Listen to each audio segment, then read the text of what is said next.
Good evening. I'd like to call this meeting to order. 1.2, Pledge of Allegiance. I'd like to ask Ms. Crystal Scott to lead us in the Pledge of Allegiance.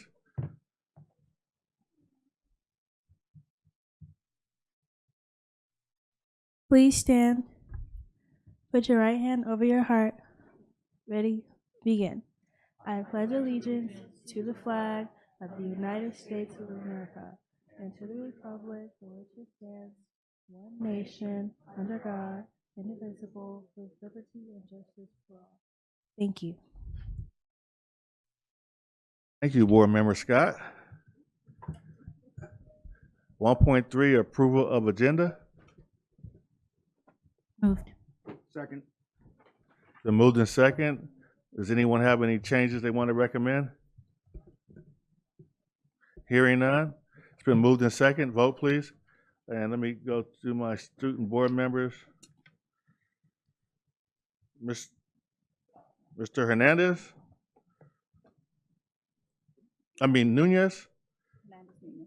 Yeah, Hernandez Nunez. Aye. And Ms. Ochoa. Aye.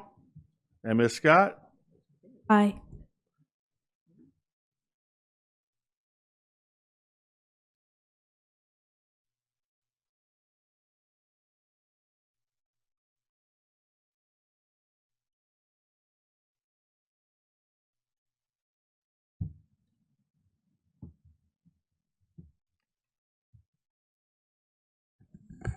Ms. Rosales Medina, Mrs. Alexander. It didn't pop up, so I'm a aye. Same here, aye.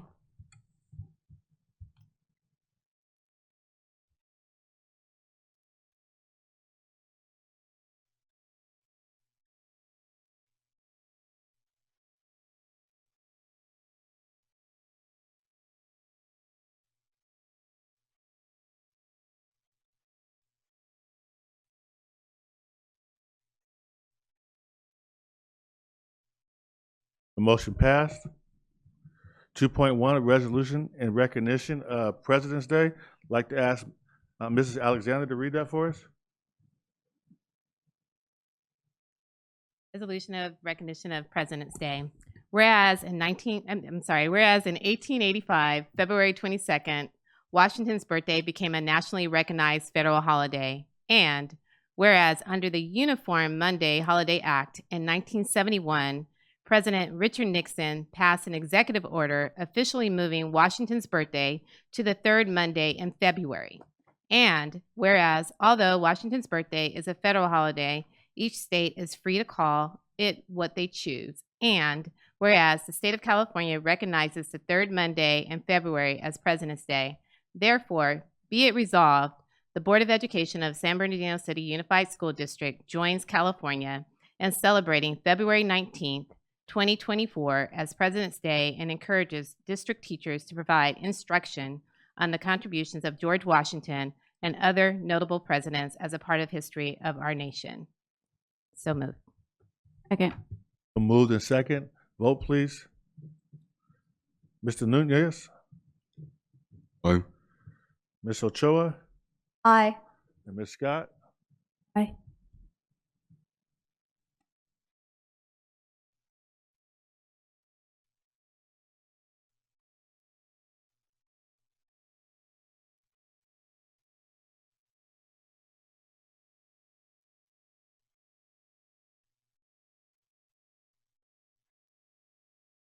Aye.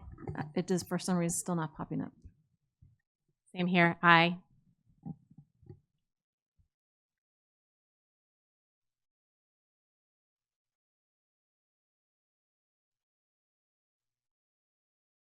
Motion passed.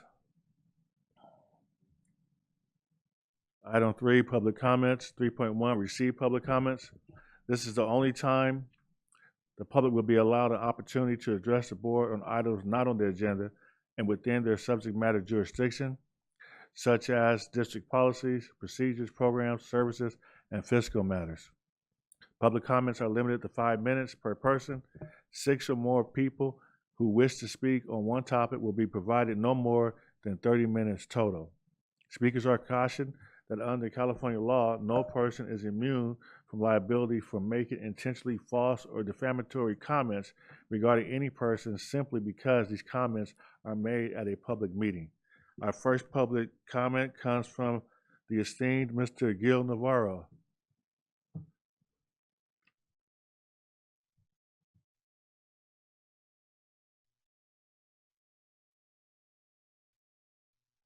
Good evening, Board President Danny Tillman, Vice President Myra Sabalos, and board members, superintendent, and assistant superintendents. I know I sent an email regarding this article to all of you. Hope you received it. I gave you a hard copy in case you didn't remember what I sent you.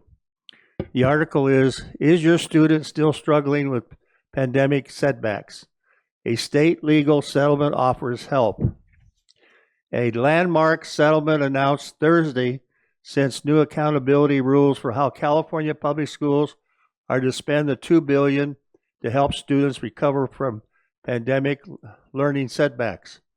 Educators must rely on proven academic strategies and track progress, which will be publicly disclosed. And if parents are not satisfied, they can file complaints. The question I had is, how much of the $2 billion did San Bernardino City Unified receive? And what effective plan do they have to implement it? Because it also states in the legislation to assist low-income African-American students. So it's a concern. I know we've spent millions of dollars on students over the years, but in my opinion, it was not done effectively because African-American students' academic level has not changed, I feel, effectively to a higher level that they can maintain. I believe they can with the right help. The plan I want to recommend to you is a very successful student study team, SST, which Ms. Applegate has a copy from Rialto. I spent 3 years of volunteer time helping Rialto Unified develop that SST program. I feel it's going to be very successful if it's implemented. You need to have a tracking to make sure each school has X number of SSTs convened every month and then follow through the process. If you don't know it, but the federal regulation for child fine means one thing. You need to rule out a suspected disability if a student is not doing well academically or if it's having behavior problems. That's what child fine is about. And this SST process, if you implement it and follow up on it, it's revolutionary. I'm telling you, it's going to change things. If you implement it now this year, it'll change things in 5 years, in my opinion. So I'm hoping that we take it serious to the point of having a plan in writing. This is how we're going to help our low-income students to be successful. Long Beach Unified School District, let me tell you what they did with high school students. They mandated that every high school student classes met the A through G requirement.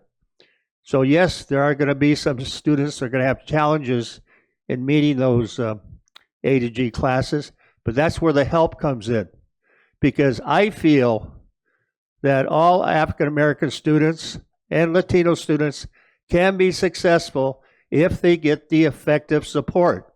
And that's what I'm asking this board to reevaluate your process and be satisfied that whatever process staff comes up with, that's going to be effective. Remember, you're the ones that can approve how this district is successful or not.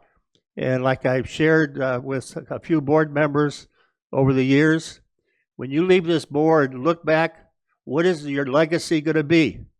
That you went to X number of conferences, you had a lot of free lunches. What is your legacy going to be? So that's what you need to ask yourself. Thank you for listening. Thank you, Mr. Navarro. Next, we have Ms. Stackelhouse.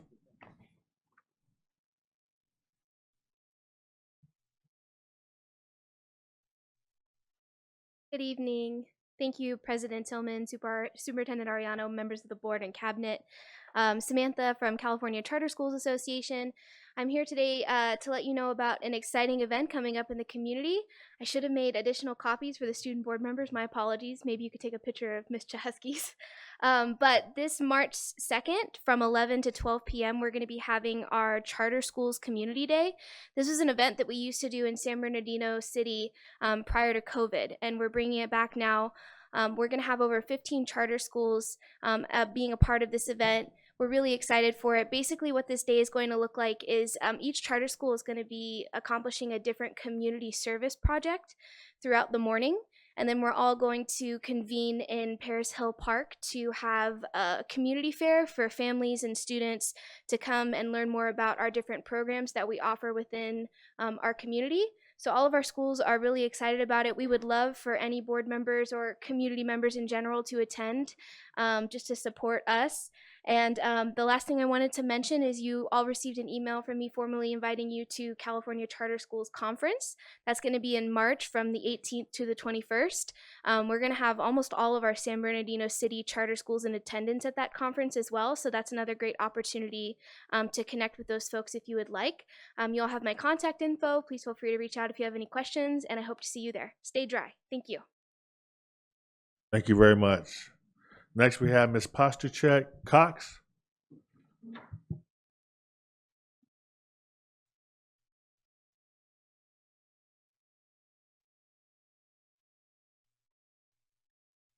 Good evening, President Tillman, Vice President Ceballos, Mr. Ariano, and distinguished members of the board and cabinet. My name is Barbara Paschek Cox, and I proudly serve as the Vice President for the San Bernardino Teachers Association.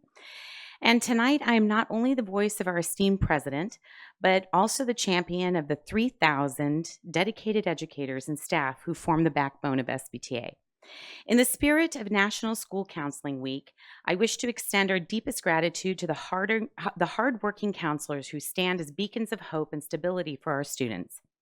Amidst the ever-changing landscapes of their lives, both within the halls of education and beyond, our counselors have been the unwavering pillars of support, making each student feel valued and empowered. Their tireless efforts to extend care beyond the confines of our schools to embrace our families have not gone unnoticed. We thank you for your boundless dedication.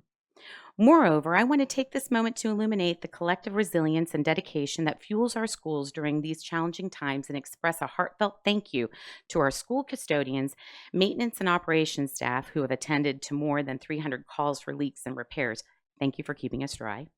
All support staff who have taken on extra rainy day duties, and to all of our diligent employees who ensure our schools remain havens of safety and learning despite the weather's fury. To our elementary teachers who creatively navigate the indoor recess blues, and our secondary teachers bravely facing the torrents of wet hallways and bustling classrooms, your perseverance is a cornerstone of our teachers' success, or our students' success. Your unwavering commitment to fostering environments where learning thrives, regardless of the obstacles, is a testament to the spirit of our community. Together, we can ensure that our schools not only weather the storms, but emerge stronger, with our students feeling ever more empowered and valued. Together, in the words of Helen Keller, alone we can do so little, and together we can do so much. This spirit of unity and determination is our greatest strength. Thank you, distinguished members of the board and cabinet, and to all of our dedicated educators and staff. Your contributions are the heartbeat of our community, and together we will continue to forge a legacy of excellence and resilience for all of our students. Thank you. Have a good evening. Thank you.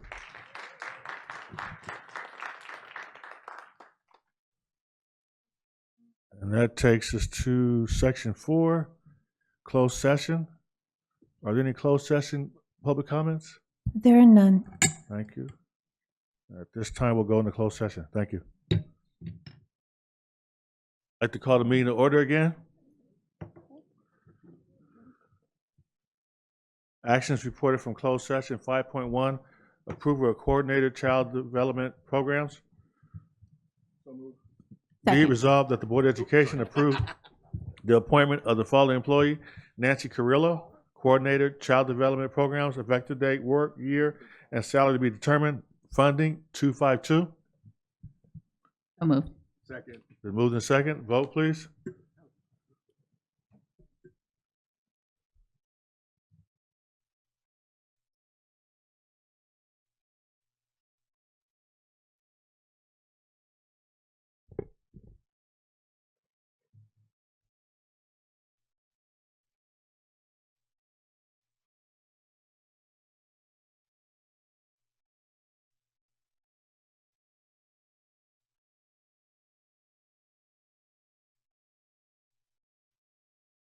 And that motion wasn't, let me just want to correct that.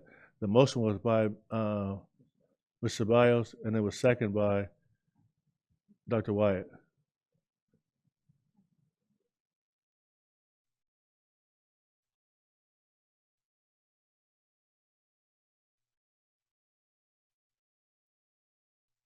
Right, you'll make the change. Thank you.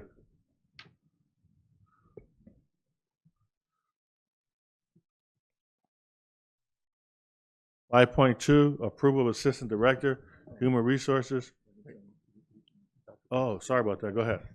Board and Superintendent Ariano, it is my pleasure to introduce to you Mrs. Nancy Carrillo. Another San Bernardino story came to us way back in 1999 as a recreation aide.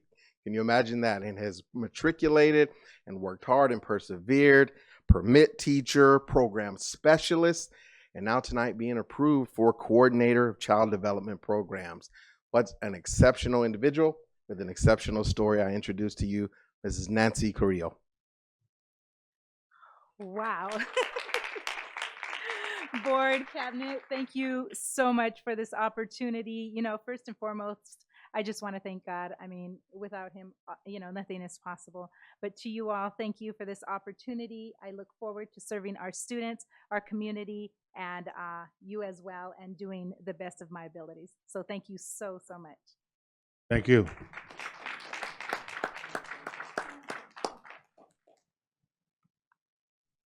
Five point two, approval of Assistant Director, Human Resources, Certificated Recruitment and Employment.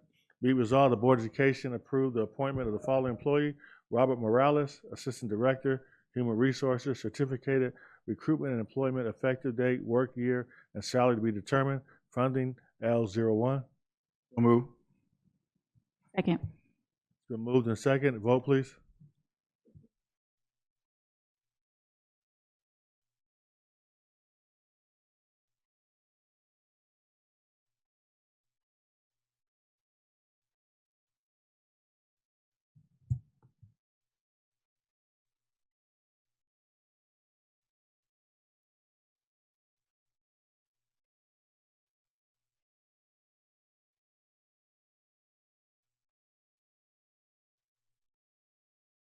Mrs. Alexander, it didn't work.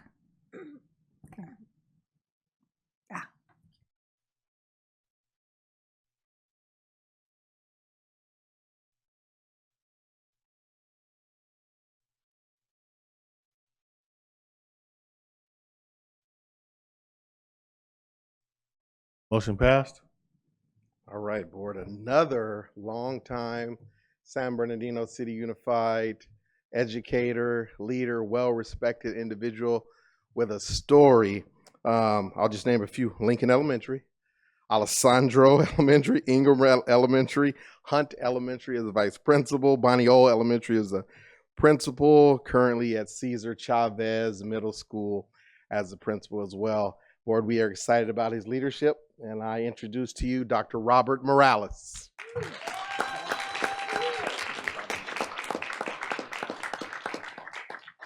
Wow. Opening pages to a good book, right? I think so. Thank you all very much.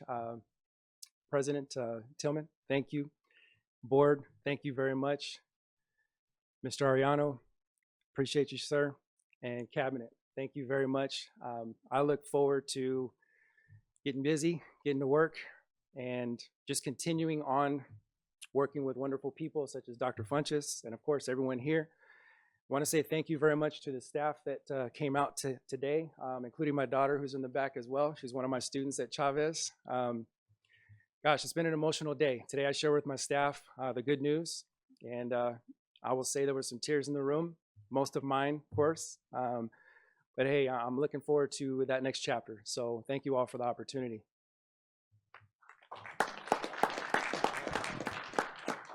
And I'd like to say welcome aboard to both of you tonight. Mm-hmm. 5.3, expulsion of students.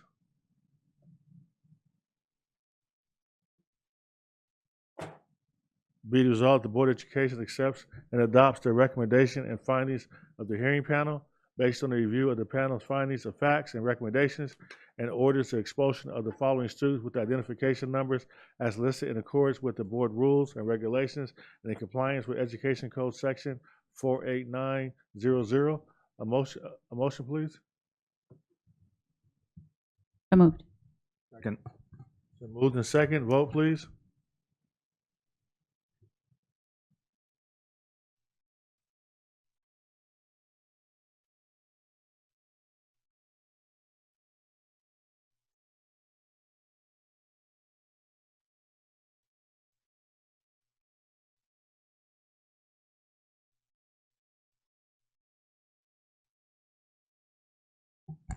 Mrs. Grande?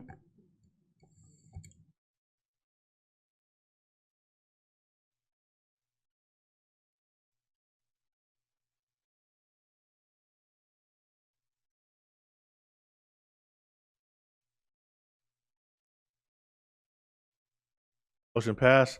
5.4, be resolved, the Board of Education authorizes the readmission of the following students with identification numbers as indicated to schools of San Bernardino City Unified School District in accordance with the board rules and regulations and in compliance with the Education Code Section 48900. So move. Second. Moved in second. Vote, please.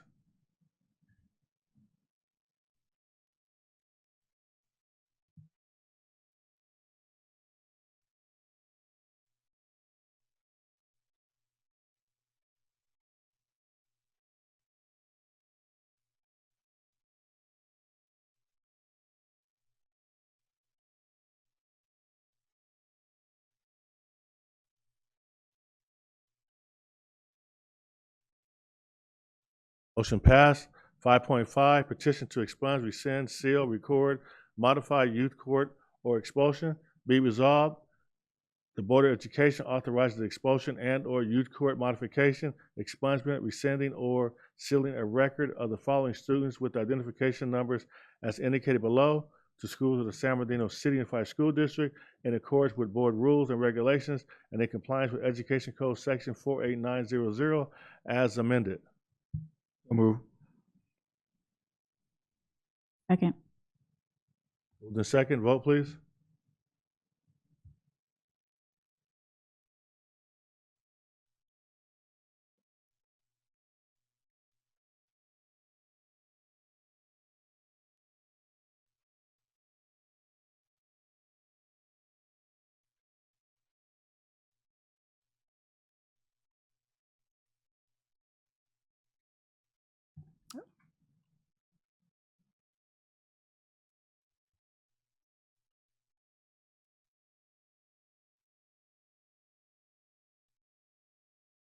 Motion passed. 5.6, recommendation for suspension but deleted from student assertive discipline due to completion of youth court or due process errors.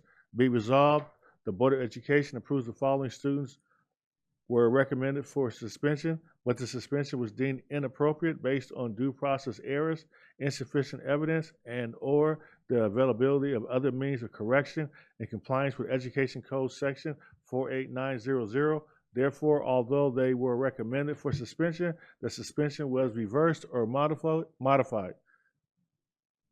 So move. Second. Moved and second. Vote, please.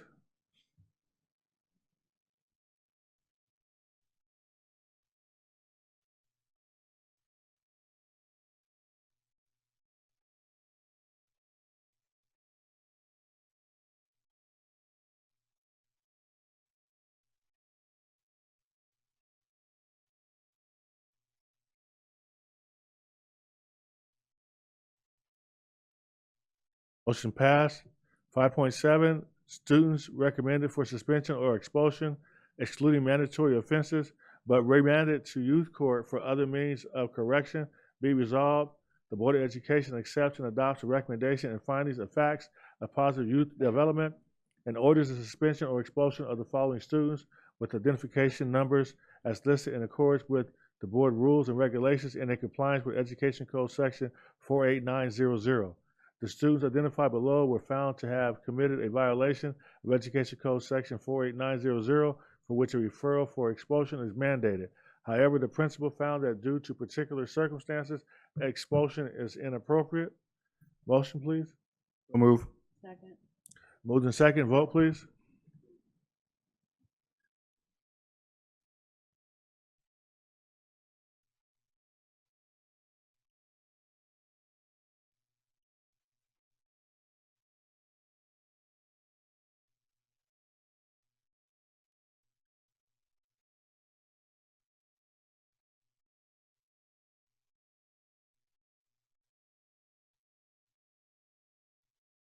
Motion carried. 5.8, other closed session action. There is no other closed session action. Session 6, student board members. 6.1, reports by student board members. Let's start with Ms. Scott, please.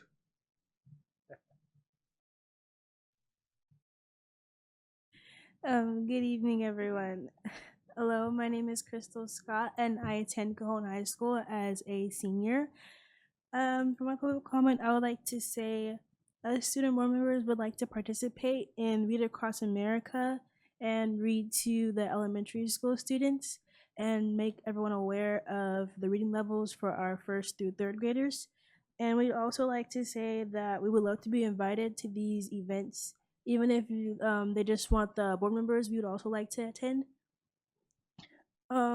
Secondly, the Student Leadership Advisory Council went on a field trip to Sierra High School to look at their wellness center, and their wellness center was absolutely amazing. They also had a room filled with clothes, like wall to wall, for all ages, and it was really beautiful. And they also had food boxes stocked up almost to the ceiling, and it was very inspiring. And I wanted to do that for my own school. And also, I would like to shout out some of our leaders and community members who I have seen work hard and attend community events and support the city of San Bernardino. And that would be our entire Board of Education and our San Bernardino County Board member, Dr. Gwen Daddy Rogers, and our City Council members, Ben Reynoso, Kimberly Calvin, and Mr. Damon Alexander. I appreciate them for what they've done. I've seen them go to a lot of meetings, a lot of events. Like day after day, I was seeing them. It was very surprising and very inspiring, and made me want to do more in my own community.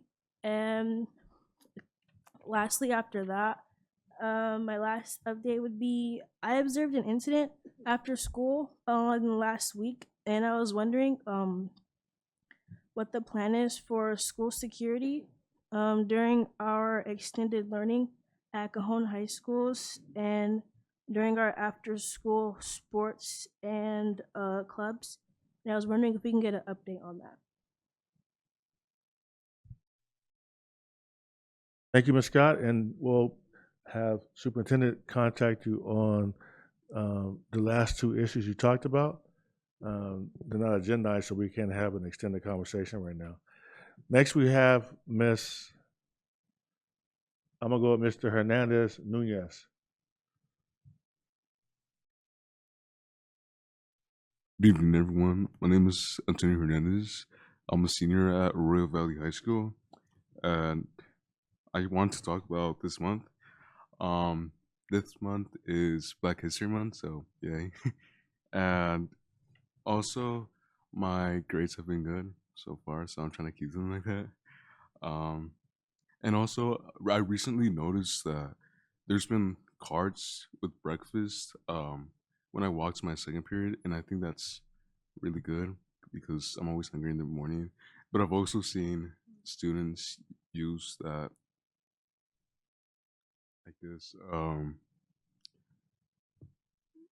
use that resource, I guess, and I think it makes me really happy. Thank you. Thank you. And last but not least, Ms. Ochoa. Hello, everyone. I hope you're all having a wonderful night. I'm glad to be here, and it's been a while since my last board meeting. I am Tatiana Eden Ochoa, for those of you who don't know me, and it has been interesting weather for California, to say the least, and I hope that all of your family members and any of the staff and students that are in the district are getting home and to campuses safely. I would like to first say that since the second semester has started, it has been an excellent couple weeks for Cajon. The Jaden Daniels Parade that happened recently was held for a Cajon alumni who received the Heisman Award, and that went very well and brought togetherness from many schools in the district, but also many clubs and administrators and students from Cajon High School. And we were able to make an excellent parade float. And even my own father met Jaden Daniels and was very happy about that. So that was very wonderful. The Cajon mock trial team actually made it to semifinals in the county and received second regionally. At the mock trial banquet, we came home with 2 very large awards, so very proud to present that. And we had several exemplary attorney and witness awards. The Student Leadership Advisory Council will be making a trip to the Museum of Tolerance for many high school students to learn about the Holocaust and have a more personal experience with the history of that. So that will be very interesting to go on. The Cajon girls water polo had their very first round of CIF today at Liberty High School, so I hope that is going or went very well.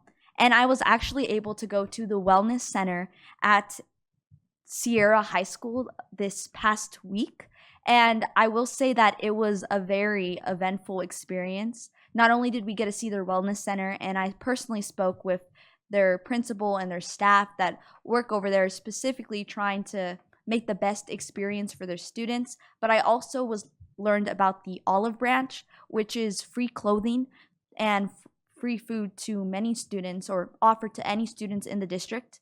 And I was able to take home even my own dress blazer, which I am wearing currently. So I'm very happy about that.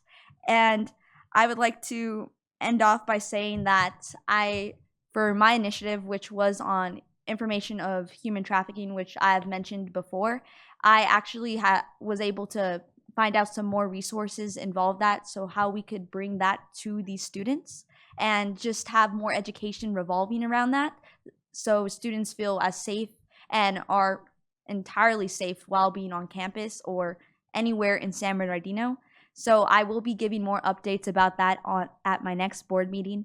But overall, we had 2 people breaking to semifinals this past weekend for congressional debates for our speech and debate team. That's another thing I'd like to add. Lots of good things happening, which I'm happy to report. So overall, once again, I'm Tatiana Eden Ochoa, student board member, 2044 U.S. President. Thank you. Thank you very much. And that brings us to section 7, administrative reports and presentations. 7.1, expanded learning presentation. Dr. Sandra Rodriguez, Assistant Superintendent for Student Services, and Ann Pearson, Director, Expanded Learning, will present to the board. Thank you very much, President Tillman. We are super duper duper excited. That wholesomeness, right? We're very excited to present on our EXL programs here in the district. As you know, the program has grown tremendously over the last couple of years, and we're so excited to be able to bring you more information about the programs that we offer.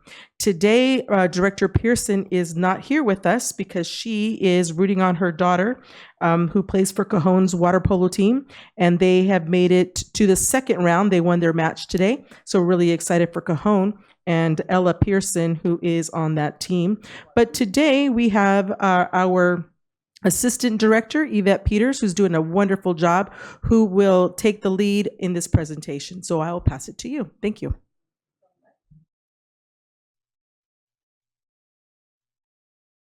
Thank you so much, Dr. Rodriguez. Good evening, Board.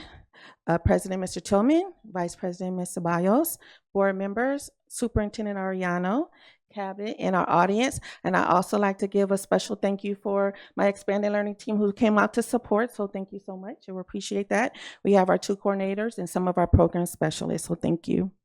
My name is Yvette Peters, and of course, I am the Assistant Director of Expanded Learning, Sunrise, and CAPS. And congratulations to Cajon. Go Cowboys. Tonight, I will be presenting with you an overview of the Expanded Learning Department, how it is being used to meet district goals, and the 23-24 Expanded Learning Journey thus far.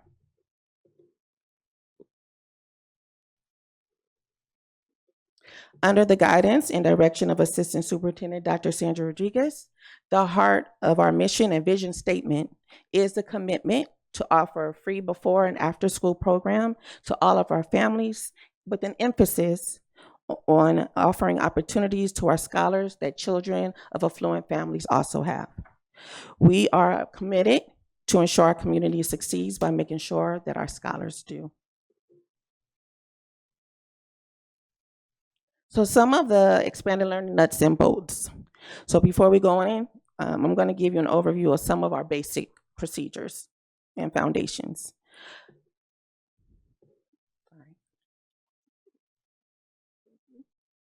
All right. So some of our funding sources, our program is funded by 4 main sources, which total approximately $66 million. Just a few months ago, we applied for additional 21st Century Community Learning Centers, which is federal funding for our K-8 scholars, and 21st Asset, or After School Safety and Enrichment for Teens, which is federally funded for our 9th through 12th grade scholars. ACES is state funded, and this is how our schools were traditionally funded. It is a result of Prop 98. So the only way that this funding would ever go away is if the voters were to vote it out. We do need to complete and submit a new program plan every 3 years to continue to receive funding. And we just submitted our plan last month for another 3 years. We want to give credit and a special shout out to James Johnson, who is our amazing grant writer, for his collaboration and partnership. Thank you, James. ELOP, the Expanded Learning Opportunity Program, is ongoing monies based on unduplicated pupil percentages. That is for our English learners, our free and reduced lunch program, foster, and homeless youth. The majority of our funding goes directly to our contracts for both our employer and our enrichment vendors. That totals about $48 million.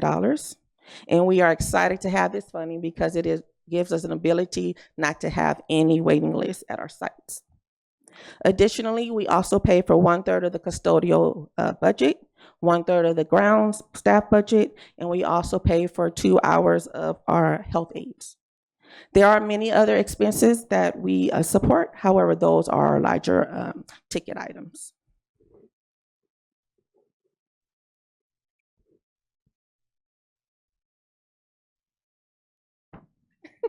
I didn't tell her how to do that.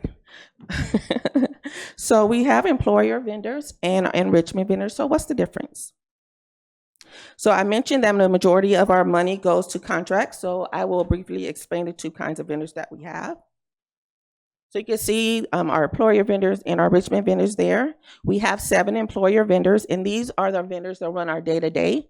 So things like YMCA, Boys and Girls Club, they are boots on the ground. We also employ with those vendors, we have our youth leads, our psych leads, and our quality assurance coaches, which we call QACs.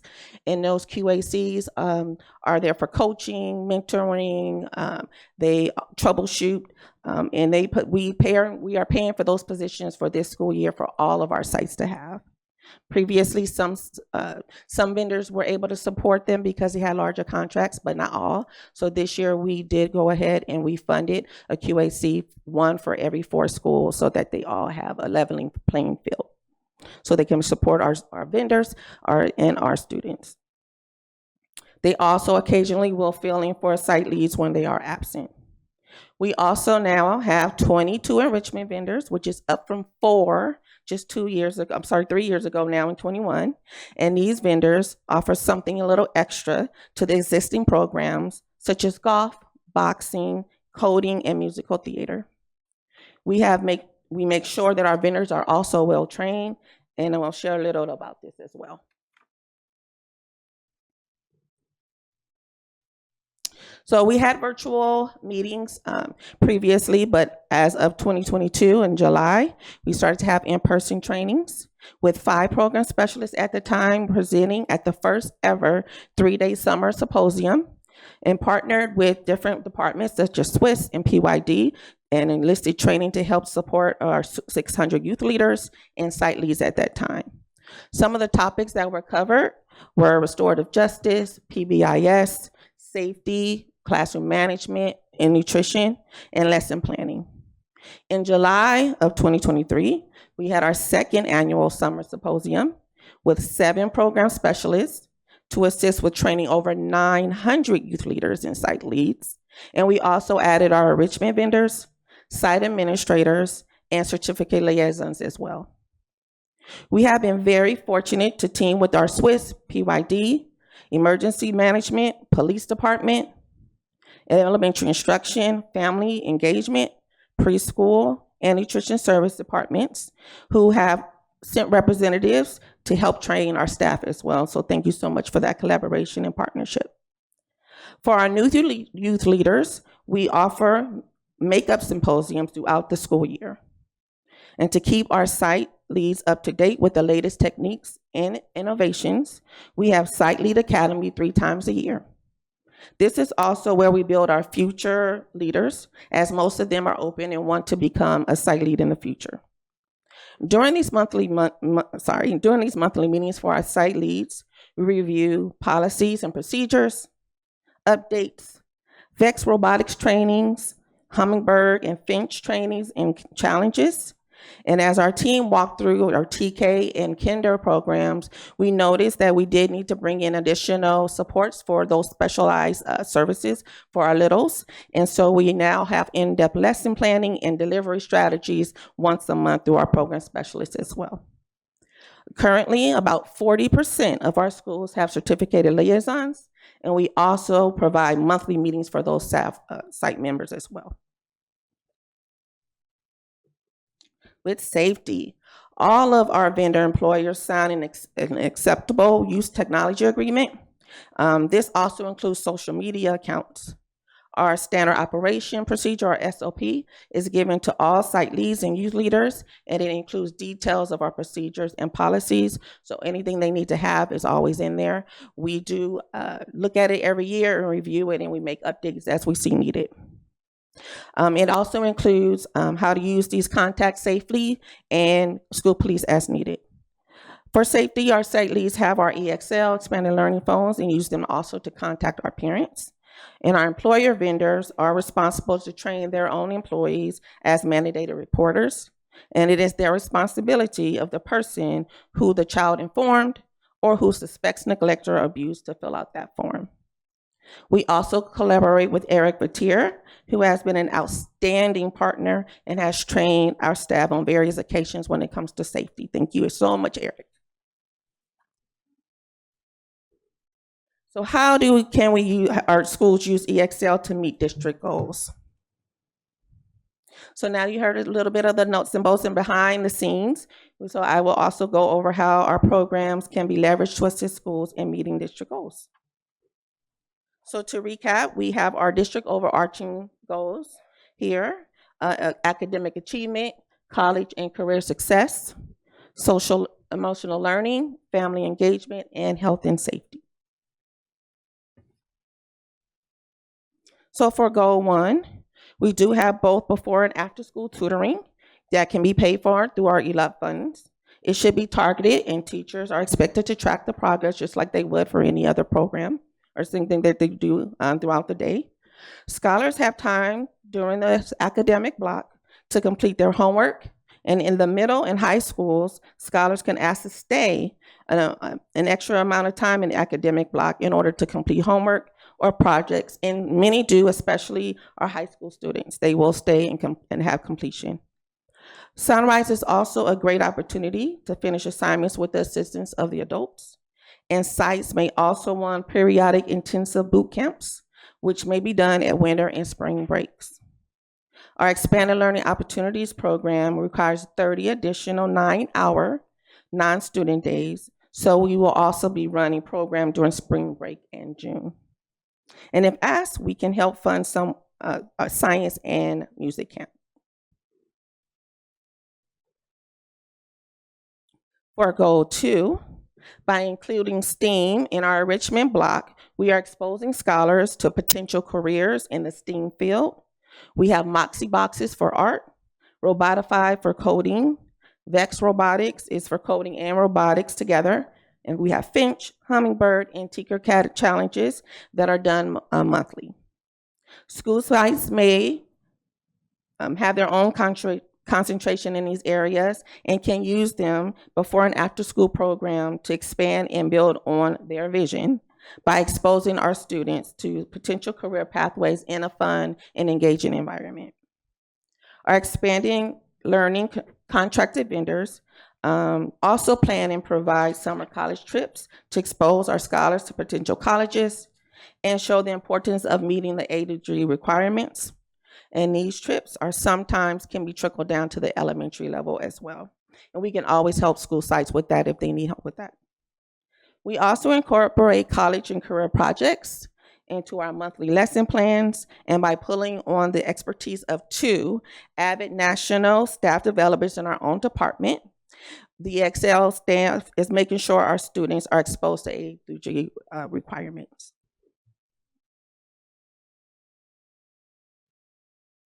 For goal 3 in social and emotional learning, for our recreation block, we often use this block to promote SEL. We have hired several vendors to assist with this block. We have enrichment vendors such as Ballet Folklorico, Project Fighting Chance, and AFL for girls flag football, just to name a few. Expanded Learning is in charge of our middle school sports program, and we have partnered with Amy Gaziniga and Dr. Amy Coker to assist with funding to expand our elementary sports programs as well. In addition, our program specialists write the lesson plans for the recreation block, and we have a load of different programs and variety of activities for them to choose from. Our site leads and youth leaders have been given additional time for professional development, and we are giving them tools to assist with social emotional learning. For example, for restorative justice training, we train them on how to empower students to resolve their own conflicts, and we've also had Dr. Moss provide PD as well. For relationship building for sense of belonging in that area, our team can mentor the scholar by building a more specific relationship if he or she needs extra attention.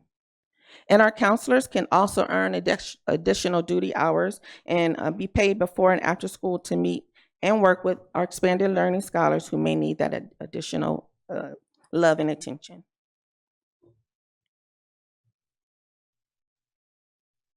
For goal 4 in family engagement, so we tend to have a captive audience after school, just kind of like when you have kindergartners, you're able to see the teachers all the time. They know everything about the family. At Expanded Learning, we have that same contact with our families, so we're able to engage them and get more information with them as well, and continue to set that positive tone and energy at the end of the day. Our sites may have data chats and scholars with the students that they're working with. For example, our certificated liaisons and counselors might meet with additional students, either if it's the academic or for SEL, or just to help them with strategies to be more successful in the school site. And we also would like for them to be able to monitor and track their progress. And those are great times that they can also have little mini conferences with their parents as well, so that they know what's happening. Our schools may also choose to highlight their projects and programs by highlighting and having quarterly showcases for parents and staff to attend.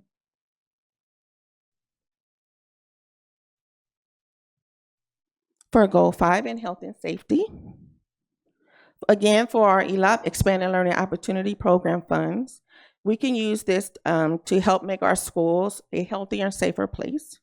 For example, this year we purchased outdoor furniture for all of our schools to assist in having places students for them to perform, play, read, and just relax out in the sun and just have a relaxing environment. Our recreation block also addresses health and we have partnered with nutrition services to ensure every school now serves supper to our scholars instead of just a snack. And that just happened for all schools in January. We have also partnered with YMCA, and they offer safety around water, or you may have heard of it as SAW, classes to all of our second graders in our program. In addition, Expanded Learning will pay for swim lessons at the YMCAs in our areas for all of our interested Expanded Learning students. So we also, with our funding, we have 30 additional days that are non-student instructional days. So I mentioned earlier that we will have our spring break. So we're excited for that. Our spring and our summer programs always have a wonderful theme. So this year we're excited to have the Wonderful World of Expanded Learning, or EXL. Last year we had the greatest spring break on earth. So this year for spring break, we're going to have passports ready for them to get stamped as they explore different countries around our small worlds. And just to name a few, we have a giant Eiffel Towers, statues of liberties, Big Bens, and props that add to the theme. We also are extremely excited to partner with Nutrition Services Department as they help prepare meals that are inspired by matching our menus with the different areas that they're going to explore. So thank you, Nutrition Services. For summer school, it will be June 3rd to the 28th, and our theme there will be Imagine the Possibilities. Again, inspired by, as you guessed, probably Disney. Our summer school, and we'll explore how we can inspire our scholars to be the next generation of Imagineers.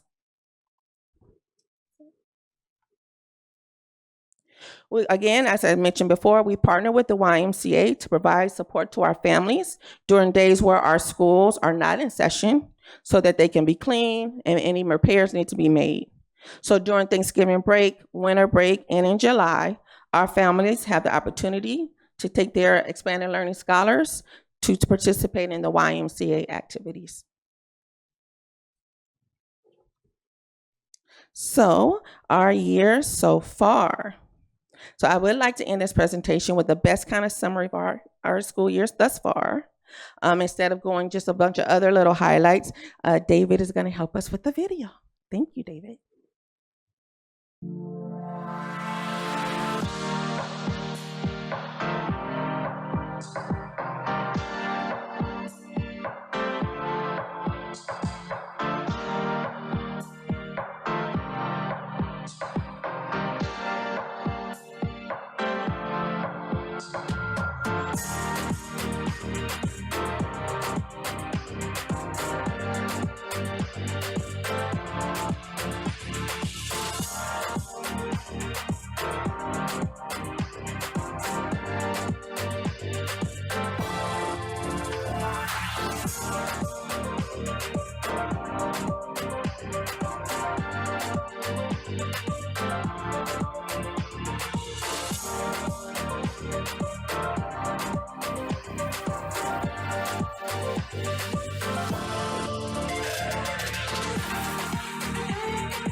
So as you can see, board, our EXL team is hard at work providing quality, innovative programs for the students of San Bernardino.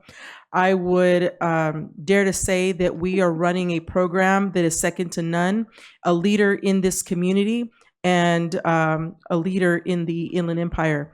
So again, we're very excited about the work that this dynamic team does day in and day out.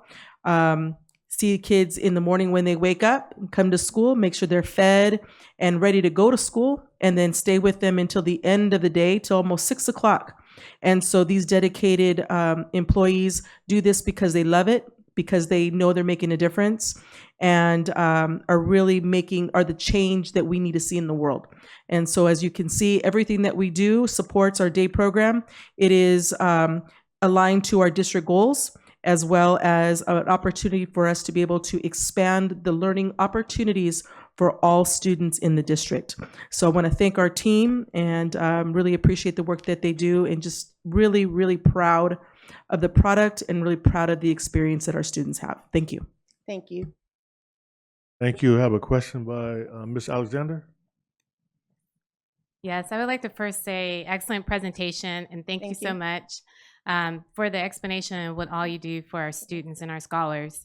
I would have been one of those parents who would have to utilize those services. So to me, it's very special.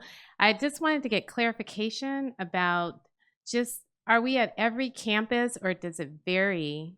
And does every campus have the same resources available to them? So every campus does have Sunrise and CAPS after school programs. Our enrichment vendors, they do rotate. So one school, maybe Alessandro has something this month, another one may have it another month. But our employer vendors, every school site has Sunrise and CAPS.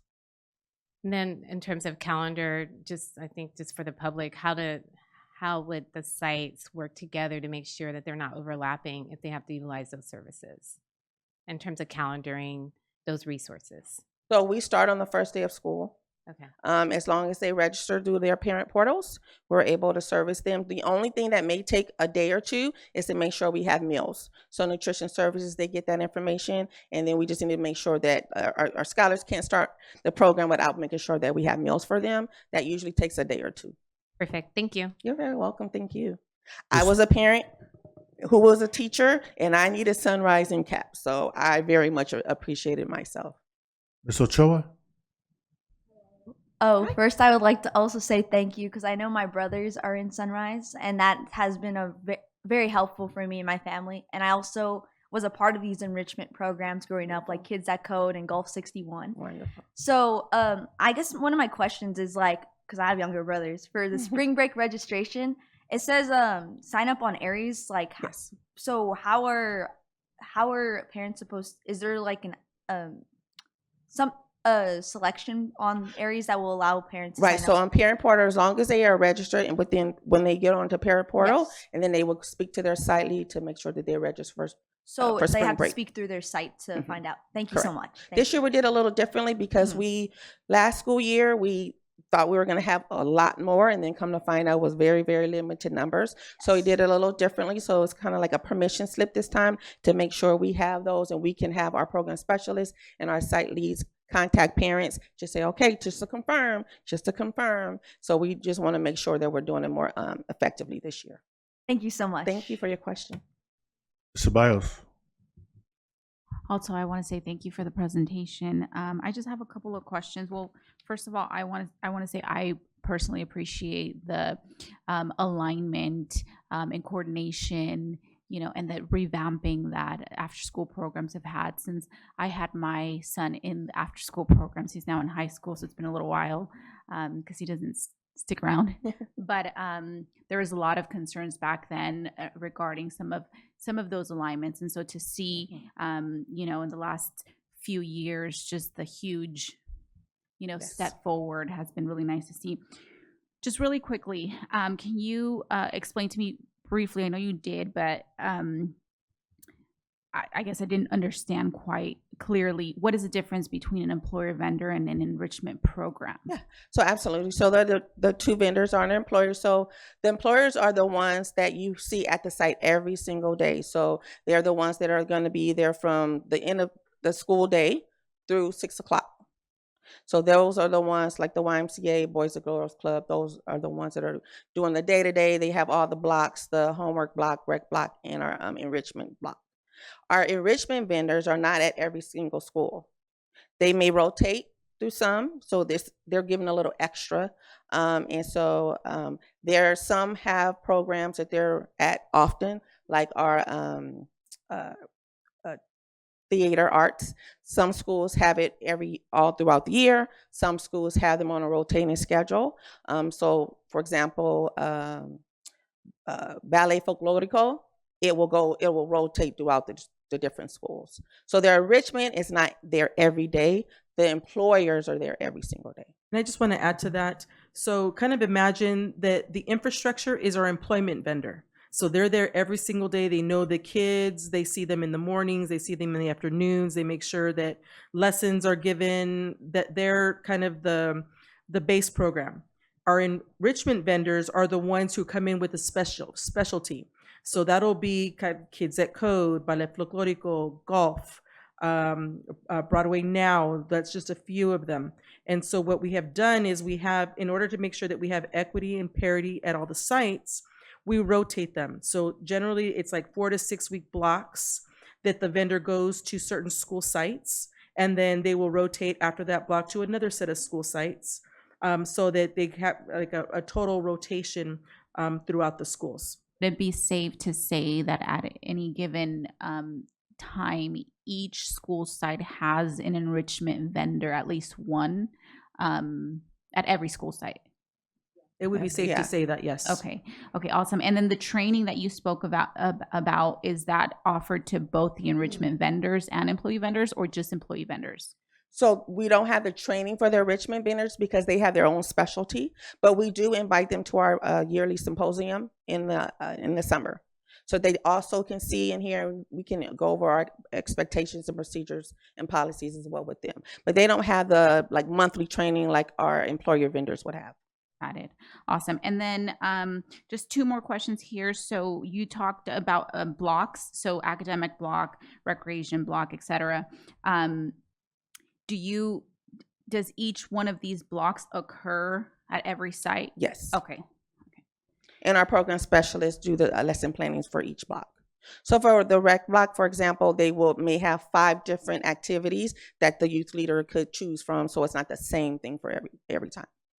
Got it. And then on the last page, or one of the last pages where you showed the summer camp, there's a little box there that says EXL sponsored for all students enrolled in Sunrise or CAPS. What does that mean exactly? Yeah, so for YMCA, they have these when we're not in session. So for our families to be able to go, we will pay for any fees that cover, but they have to be expanded learning students. But there are times during the year, for example, the 3 days during Thanksgiving break, where we're not bringing in all of the vendors because not everybody requires services during that time. So what we do in lieu of that is we want to make sure that parents still have, if they need childcare, and so they let us know, and then they are offered to attend any of the YMCAs in the area, and then we pay for that service. So during Thanksgiving break and then winter break, when we're off, there may be like New Year's Eve, or not New Year's Eve, like the 26th and 27th,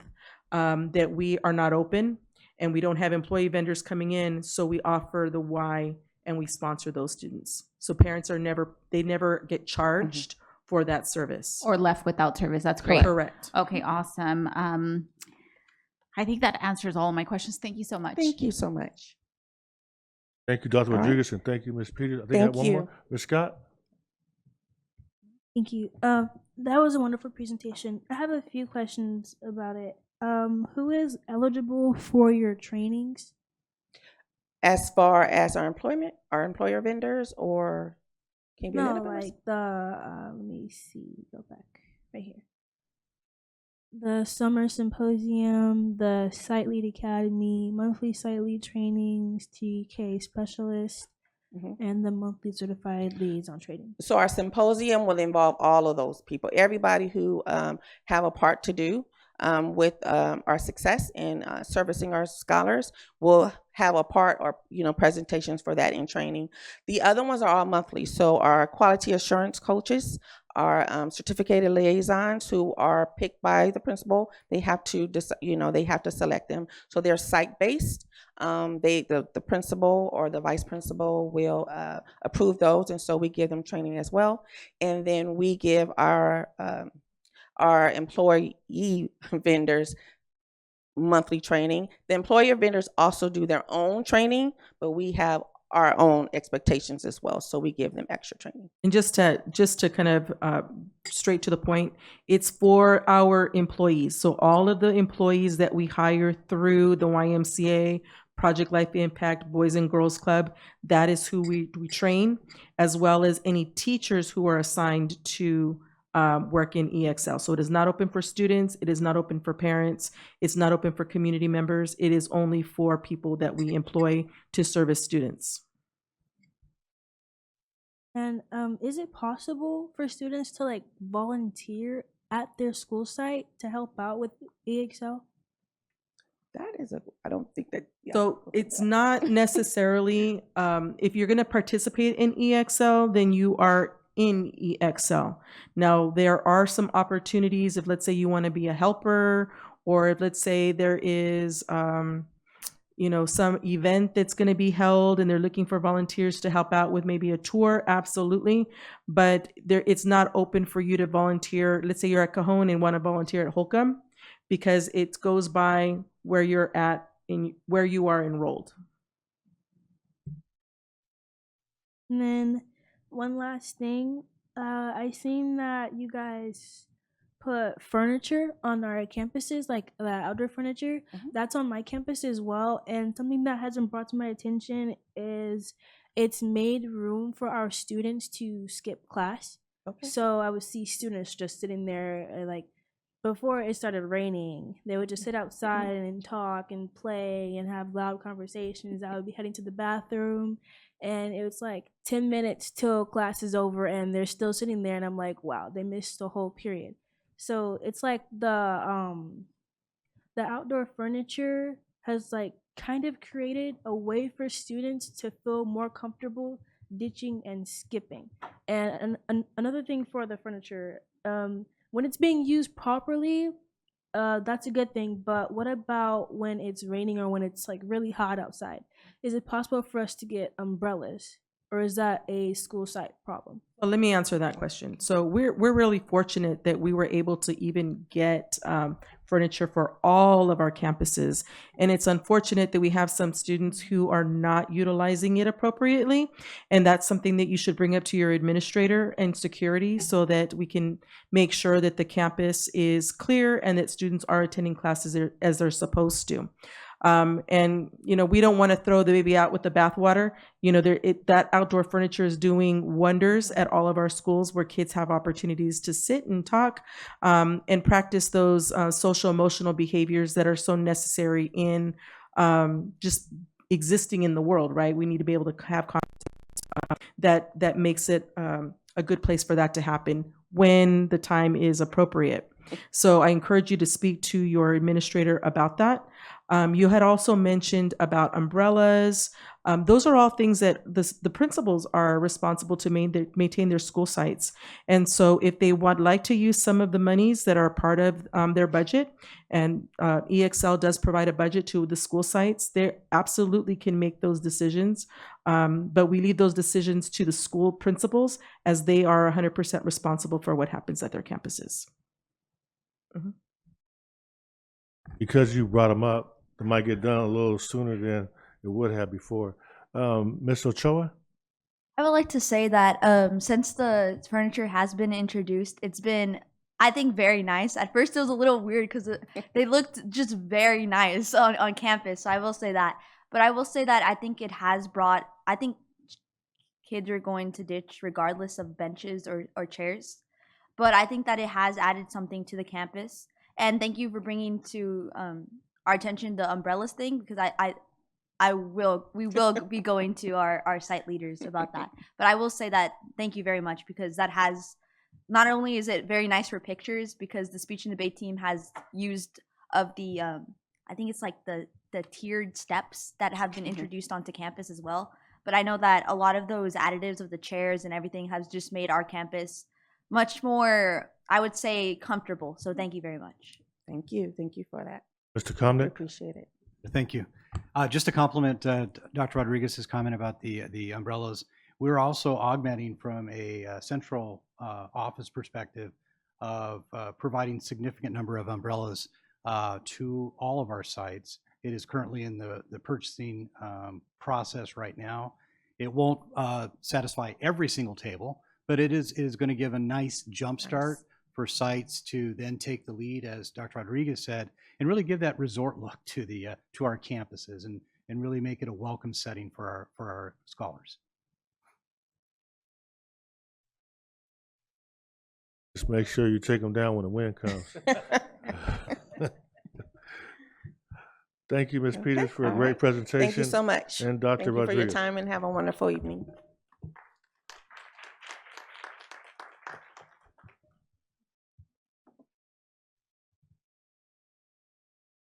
That brings us to Section 8, board discussion, 8.1, all about the Children Days sponsorship.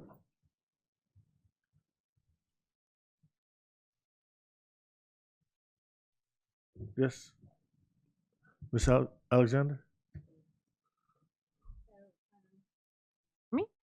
So just wanted to bring to the attention that we were asked by Young Visionaries in support of Maggie's Foundation, which just to kind of give some history behind who Maggie's Foundation is for those that might not know.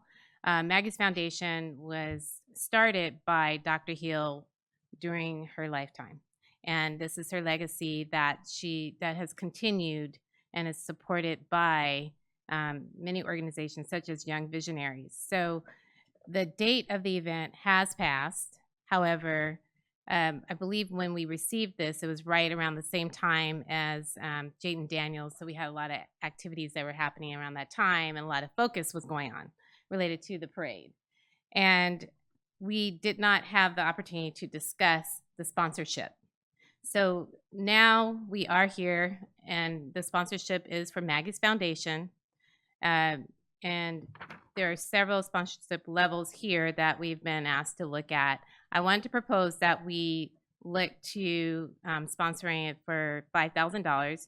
And if you look behind the sheet that we all have, for $5,000, we would get acknowledgement for the event for Less Tugs and Hugs, sponsor, corporate ad and recognition on the program displayed on screen for Tugs and Hugs, social media acknowledgement, and a plaque. What this will do for us in terms of just giving back to Maggie's Foundation, it supports students. This is sponsorship for their scholarship, the scholarship program for San Andreas High School. So I just wanted to present it to the board to see if we can support Maggie's Foundation. Thank you. Next is Ms. Rosales Medina. Yes, thank you for bringing this. I do have several questions. I do notice that the check is to be made out to Young Visionaries. And luckily we got a sheet showing that the Young Visionaries through the Learning Recovery Emergency Block Grant receives about $250,000. So I'm just curious. I'm curious to see if, we don't want to overlap if they're doing a service, or is that coming up, or maybe they're receiving other funding? Young Visionaries is one of our vendors, and they Right. do provide services for our schools. Right. In reference to making mentorship and helping to build a culture and climate at the schools. I would venture to say that the money that we provide to them for their service is part of their payroll to pay for the people that are actually on our campuses every single day. Right, right. And that's what I'm assuming, is that we're already receiving a lot of the services through them when it comes to, the mentorship like you mentioned. And so I guess for future reference, even for the subcommittee that, looked into, providing funds, is had it been just Maggie's Kids Foundation that created this, and we were going to make the check payable to Maggie's Foundation. This is a little different where we're making the foundation check, we're making the check to the Young Visionaries. It does indicate that the money will be sent to Maggie. So then my question would be, why are we not going directly? Why doesn't, I don't know. So I'm just curious on that. So I don't know if did you have any responses for those? Okay. And then I have more questions too. I think that's a good question that you're asking. However, Maggie's Foundation, based on my research, is in a 501c3. So the request is for the sponsorship for the scholarship, but we can definitely go back and see if we can write it out to Maggie's Foundation. Because if you look right here, it says all proceeds will go towards Maggie's Kids Foundation. Right. Yeah. So that was just my question: was why didn't it say the contrary? You know, directly to the Maggie's Foundation, and is that?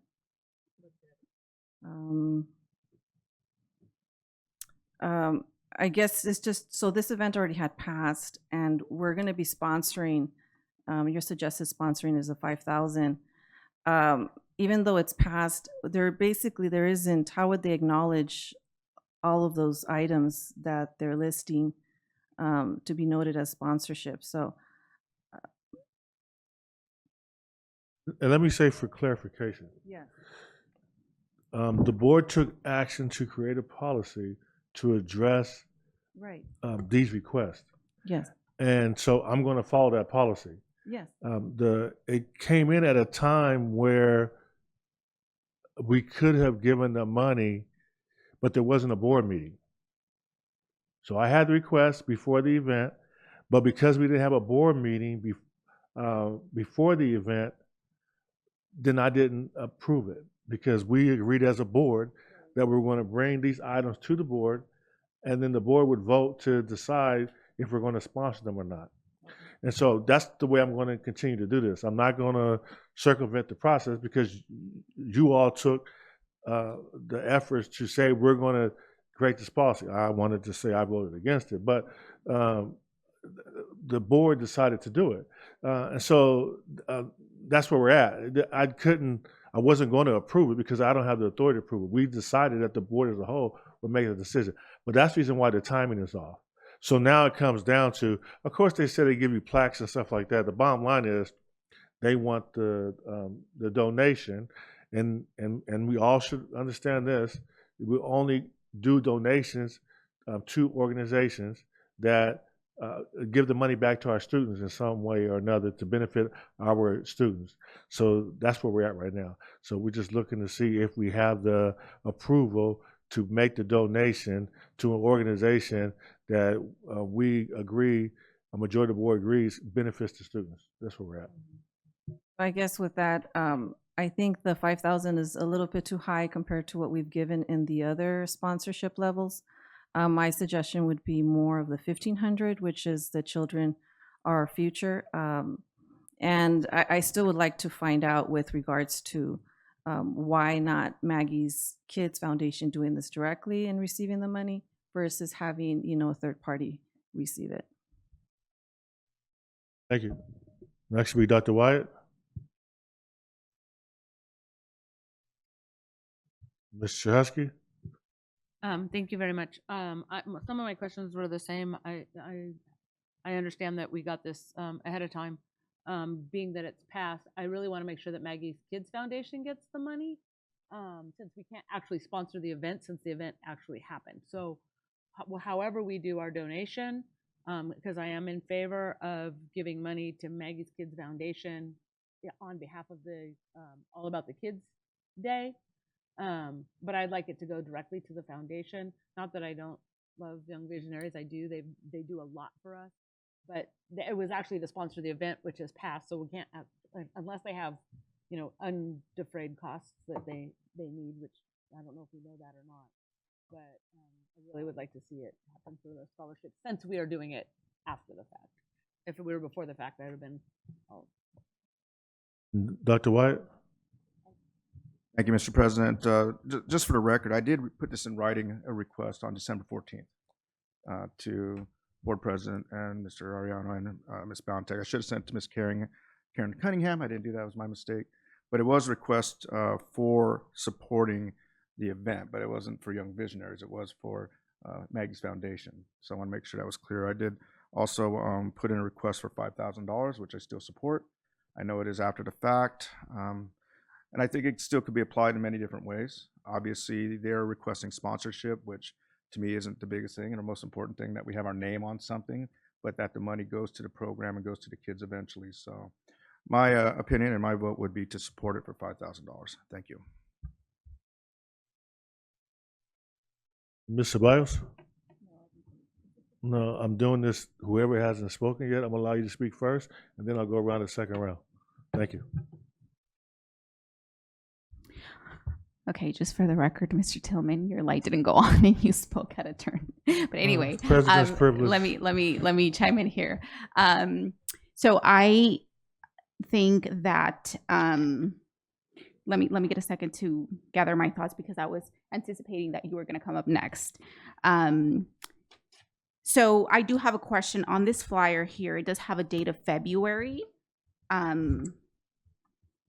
14th. Is this a different organization? Okay, thank you. So then in terms of this organization, I'm also in support of supporting it for the amount that has been requested. For the amount that has been requested, I am also curious to know why the donation or the sponsorship amount is going to go to Young Visionaries opposed to directly to the foundation. But I mean, besides that, I personally don't see a problem with it. We've supported other in recent times organizations for the same amount of $5,000. So it's not something that is out of our norm as a board. Thank you. So Choa? Hello. In regards to the donation for the, I understand the concerns of it going to like Young Visionaries versus like Maggie's Foundation, because from my understanding, Maggie's Foundation is what does the scholarships. So I think that my opinion is that I do think that the donation of $5,000, if going directly towards scholarship, would be a good, well, not an investment, but just investment into the children's future. But I think it would be good because considering that $5,000 I know how much that could change or several students who are getting these foundations. But I'm also kind of confused on what policy is being spoken of in regards to these type of donations. So if someone could explain that to me.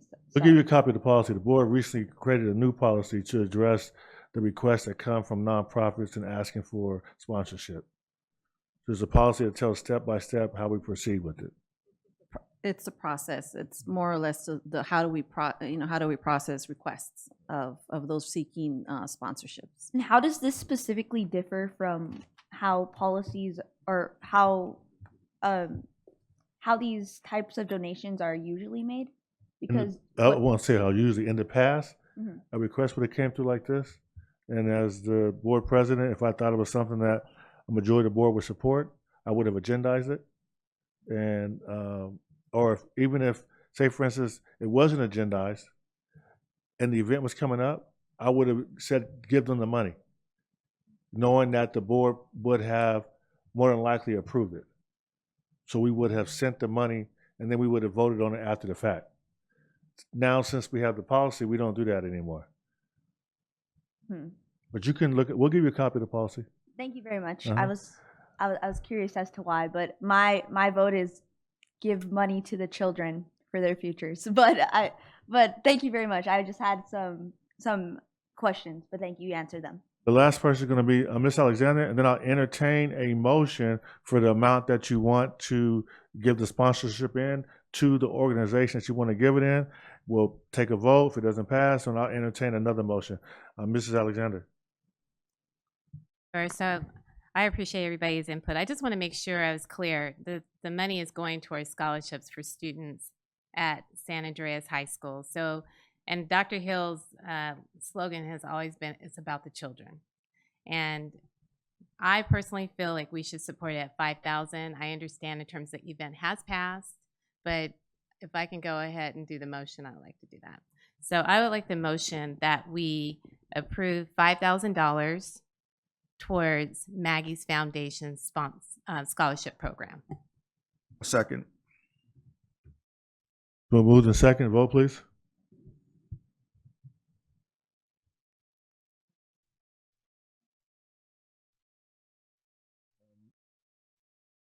Mr. Hernandez Nunez, Aye. Ms. Ochoa, Aye. and Ms. Scott. Aye.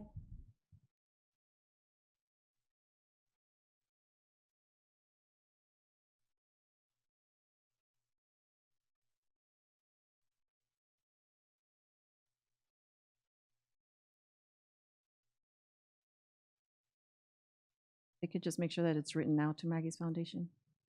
Yeah, that's just making sure. Thank you. Motion passed. And that brings us to school district bond for November 2024. At the January 16, 2024 board meeting, the board gave consensus to agendize a discussion on a possible bond on November 24th ballot. I'd like to start the conversation about the bond. You know, I number one, when the district asks for a bond, it's because we're saying that there are needs over and above what the district can afford to pay that we are asking the public to pay for us. And the biggest concern I have about asking for the public to pay the money is realizing that whoever's renting or purchasing a home is going to have an increased cost either on their property tax bill or be passed through on their rent. And the number one reason for homelessness is housing affordability. So each time you raise the price and cost of housing, then you're going to increase the number of people on the fringes that end up being homeless. There's no way of getting around it. Now, I do agree that there are things that would warrant us to still move forward on a bond. But I hope we don't lose sight of the fact that the average household income in San Bernardino is $55,000. That's household. That's everybody in the house contributing. And when you think about that amount of money and then asking for folks to spend more money, it's a big deal. So I just hope we don't, the way the process usually starts is somebody comes down and says, hey, we ran some numbers and you guys can pass the bond. And the people are willing to pass the bond based on X, Y, and Z. Some of the very people that will vote for the bond don't realize they will be increasing the cost that they're going to pay for their housing. And to me, I don't want to go forward with saying that I'm going to move forward with asking for additional money from a lot of folks who are barely getting by unless I know specifically what we're spending the money on. The district has received unprecedented amount of money recently. Now, I consider myself astute and in tune with finances and needs of the district. And I can't give you a list of what we're saying we want to spend the bond on. So I think the first step is to say, here are the items that we're saying is needed, and here's the cost, and what can we not pay for with our existing money? And then based on that, then that would allow you to say, well, we still have all these other needs, and then we may need a bond for X amount of dollars, but let that drive it. Please don't let someone saying we need a bond without knowing what we need the bond for drive that, because I'm telling you, there are true consequences to doing a bond. Right now, I look at my tax bill, I think it's about, I know it's $500. I don't know if it's $500 for one installment or two installments. So it could be $1,000. But my house is probably, I know it's bigger than the average house in San Bernardino. But even with that, if the average household is paying $100 a year or $200 a year, that's substantial when they have to make those payments. And when you increase it, then that's a hardship on them. So I just want to make sure we start from there and move forward on the discussion about the bond. So the next person up is Dr. White. Thank you, Mr. President, and I would agree that anytime we increase taxes, I don't think anybody's excited about that, that's for sure. Really, I think what we're looking for tonight is actually if we could get consensus from the board to move forward with surveying our community, surveying the public, and seeing whether they'd be willing to even put it on the ballot. So we're not asking them at this point to be on the ballot. We're just asking them, would they be interested in doing so? I've done a little bit of homework, and I know that there are a number of different projects that are needed for our district that are going to well exceed what we have in regards to our budget for the next multi-year, probably 3 to 5 years. The state is also going to be putting a bond on this election cycle for Assembly Bill 247, which if we are part of that bond, if we pass our own bond, we will be able to do a dollar match for it. So the state will give up X amount of money and we'll be able to match it with our money, which in essence, not if it's going to double our funds, but could double our funds towards modernization and infrastructure improvement. My understanding is that what we're looking at for modernization, infrastructure improvement, and new construction is somewhere in the ballpark about $1.2 billion. And we just don't have those funds. And we won't have those funds either in the future without a bond. So I'm in full support of moving forward and at least surveying our community, surveying our city and folks, and see if they want to even support a bond in our city. And if they do, then that would be a decision brought to us on moving forward on whether we wanted to put it on the ballot. So I have more information, but that's it for now. Ms. Chusky? So I've been involved in a number of successful and unsuccessful bond campaigns, both at the state level and the local level in my years in education. And one of the things that has to happen before we can even, start working on a bond is the board has to have a conversation about, is this even something that we'd be interested in entertaining? If the board is not interested in entertaining, you're not going to have anybody going out to do the surveying and all the work to see if a bond is even feasible. So I when I saw this on the agenda, I thought, okay, this is a good time for us to have a conversation because we've been talking about a variety of infrastructure projects that we need so that our students have the world-class facilities that they deserve to compete in the 21st century and moving into the 22nd century for some of their children. So it's really, we've said that it's important to student success. We've talked about middle school gyms and how important that is. We've talked about wellness centers and wellness facilities at each of them.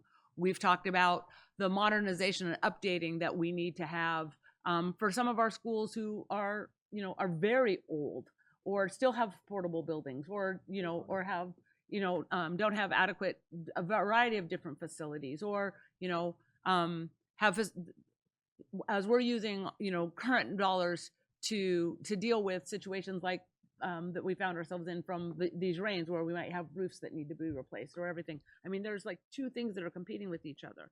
So I would like to know, what would be feasible.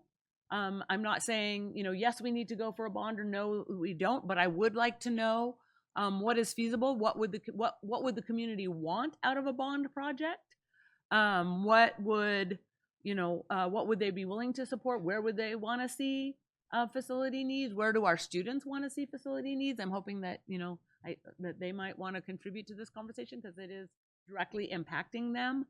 And then have another discussion about, okay, is this someplace? Is 2024 when we need to do this, or is it something else? And my property tax bill is considerably higher than yours because I haven't had my house as long as you have. So I understand the impact that it would have, even to me. So, but I do think that we need to have that conversation because it's hard to have it in arrears when the needs are so immediate and we have to wait for a general, because they've changed the rules on even when you can put bonds on ballots, right? So we have to make sure that we're thinking ahead. And if it's not 2024, maybe it's 2026, but we just need to have that conversation to see and to start the process to even see if it's feasible or something that we would like to do or something that the community would support. So Choa? Thank you very much. I would first off like to say that it takes a village to raise a child. And I think that first off, I always think it's more important that our children are housed and have a roof over their head every single night, and I think that's very important. But I also think I would agree with the sentiment that this is something that should be adventured or seen into, because I know from the perspective of many students in our district that these campuses are definitely in the need for an update. Because, well, to put it in short, my mom went to Cajon High School. She's an alumni from Cajon High School, and there's been times where she's like, it's not as nice as when I went here. And then when they painted, so you could paint the front of the school all white, which they have done. But I think at the end of the day, a lot of students in our campuses are traveling to districts and places all around California and seeing just kind of the newer campuses that they have. And I think that does make an impact on a student and how they feel, because when a student thinks that the place that I'm going to school every day isn't as updated or isn't as nice as other people's campuses, it starts to make you think, well, am I good enough to have a campus like that? So I think that one specific concern I would like to also bring up, that because you said you wanted a list of like what are we actually putting this towards? Well, I know for specifically Cajon High School, before every single board meeting, I do reach out to students around my campus and see what's wrong. And for months and months, this hasn't been something that I've brought up in my commentary, but a big problem is bathrooms. Because at Cajon High School, there is about 4 bathrooms that have like 3 stalls each, and that is to have 3,000 students. And not only is this something that prevents students from feeling like either that they don't want to go to the restroom because our custodians work very hard, but to take care of 3,000 students who are using the same bathrooms constantly, I do think that it does become this problem where the facilities aren't there, or specifically when there's overcrowding in these bathrooms at these during passing period. This not only hinders the students' time in class when they have to think, do I go to class on time or do I use the restroom?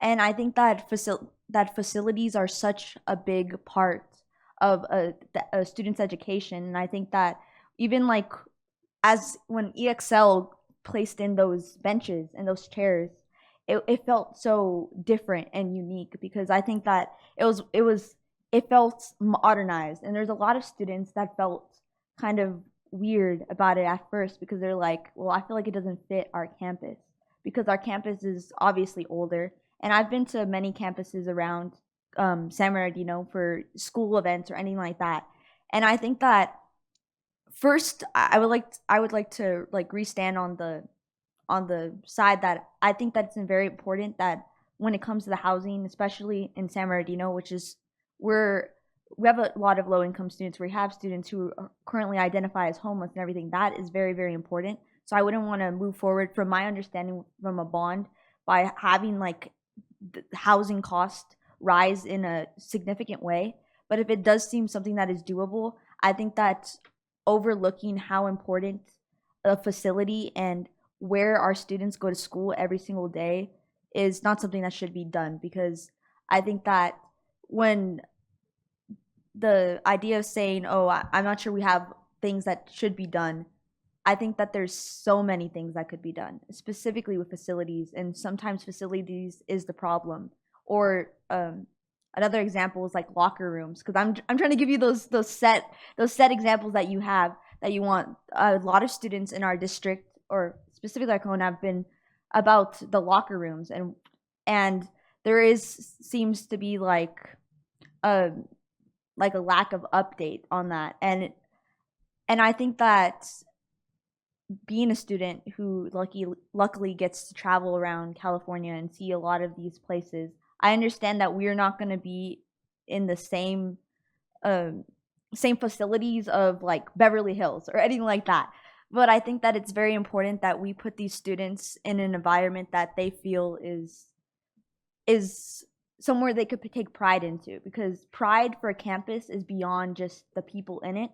but pride for a campus and how it looks is also very important. So thank you. Next will be Ms. Rosales Medina. Yes, no, I agree that there has to be ways where we can try to get funding to help support our school sites. But I also want to, at least for me, myself and my perspective, is how do we do that without impacting our residences, our homeowners, our renters, and all of that? Can we look at the warehouses? Is there corporate companies that we can actually look at taxing, the property taxes or so forth, versus versus trying to tax local residences here as well as small businesses. So I want to see if there's anything out there that we could look at that before I would make a decision. I definitely don't want our families impacted by property taxes. That I know it's not a significant amount, but for low-income families, it can be. And that extra, I remember, not that I mean, the struggle is real for many of our families.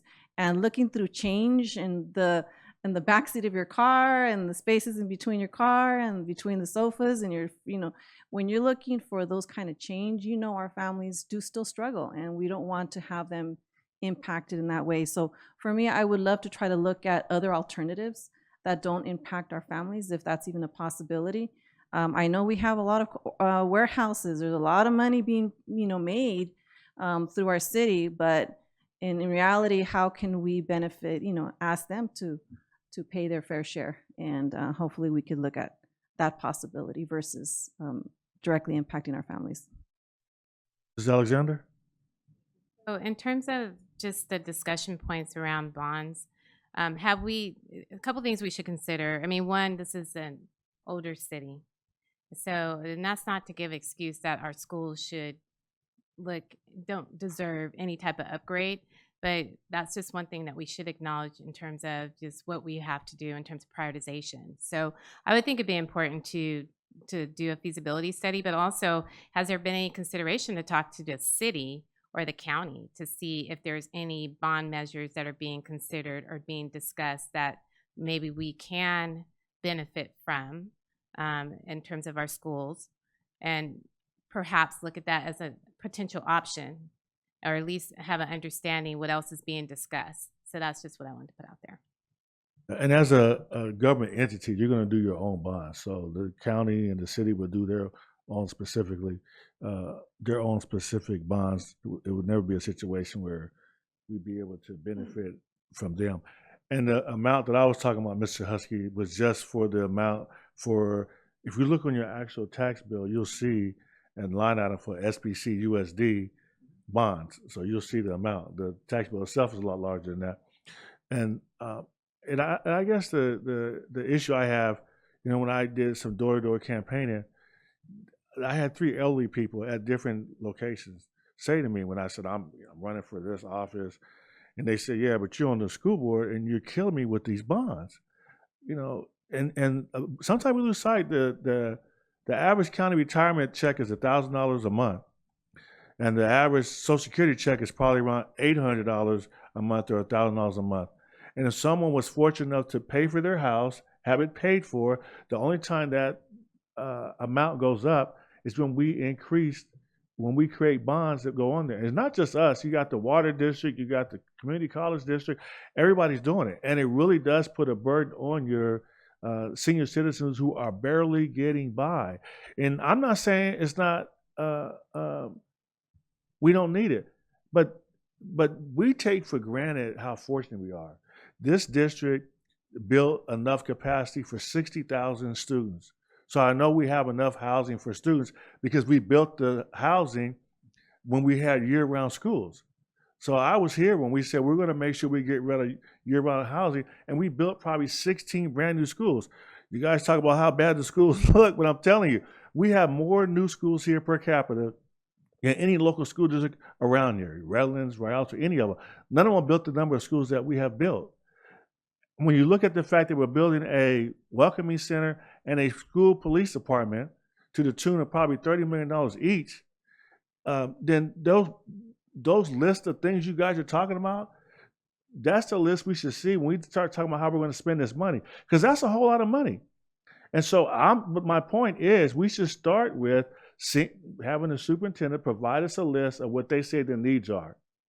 Look at what we can pay for out of our existing budget. The proposed ending balance for the budget is $244 million. That's a whole bunch of money. Now, I know a lot of it's accounted for, but still, there's money there. And the part that keeps haunting me is we're saying we're asking the public for more money because we don't have enough. But I just don't see the residents of San Bernardino sitting flush with a whole bunch of money that can say, hey, don't worry about it, I got you. You know, it just doesn't sit right. But I think it needs to start with showing us what the needs are.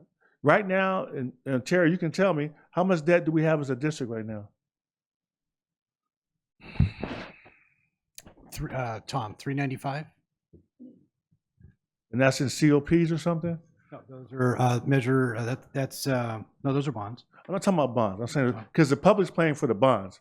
I'm talking about how much debt do we have? Do we have any COPs or any of our own debt? Okay, Tom Pace, please come up.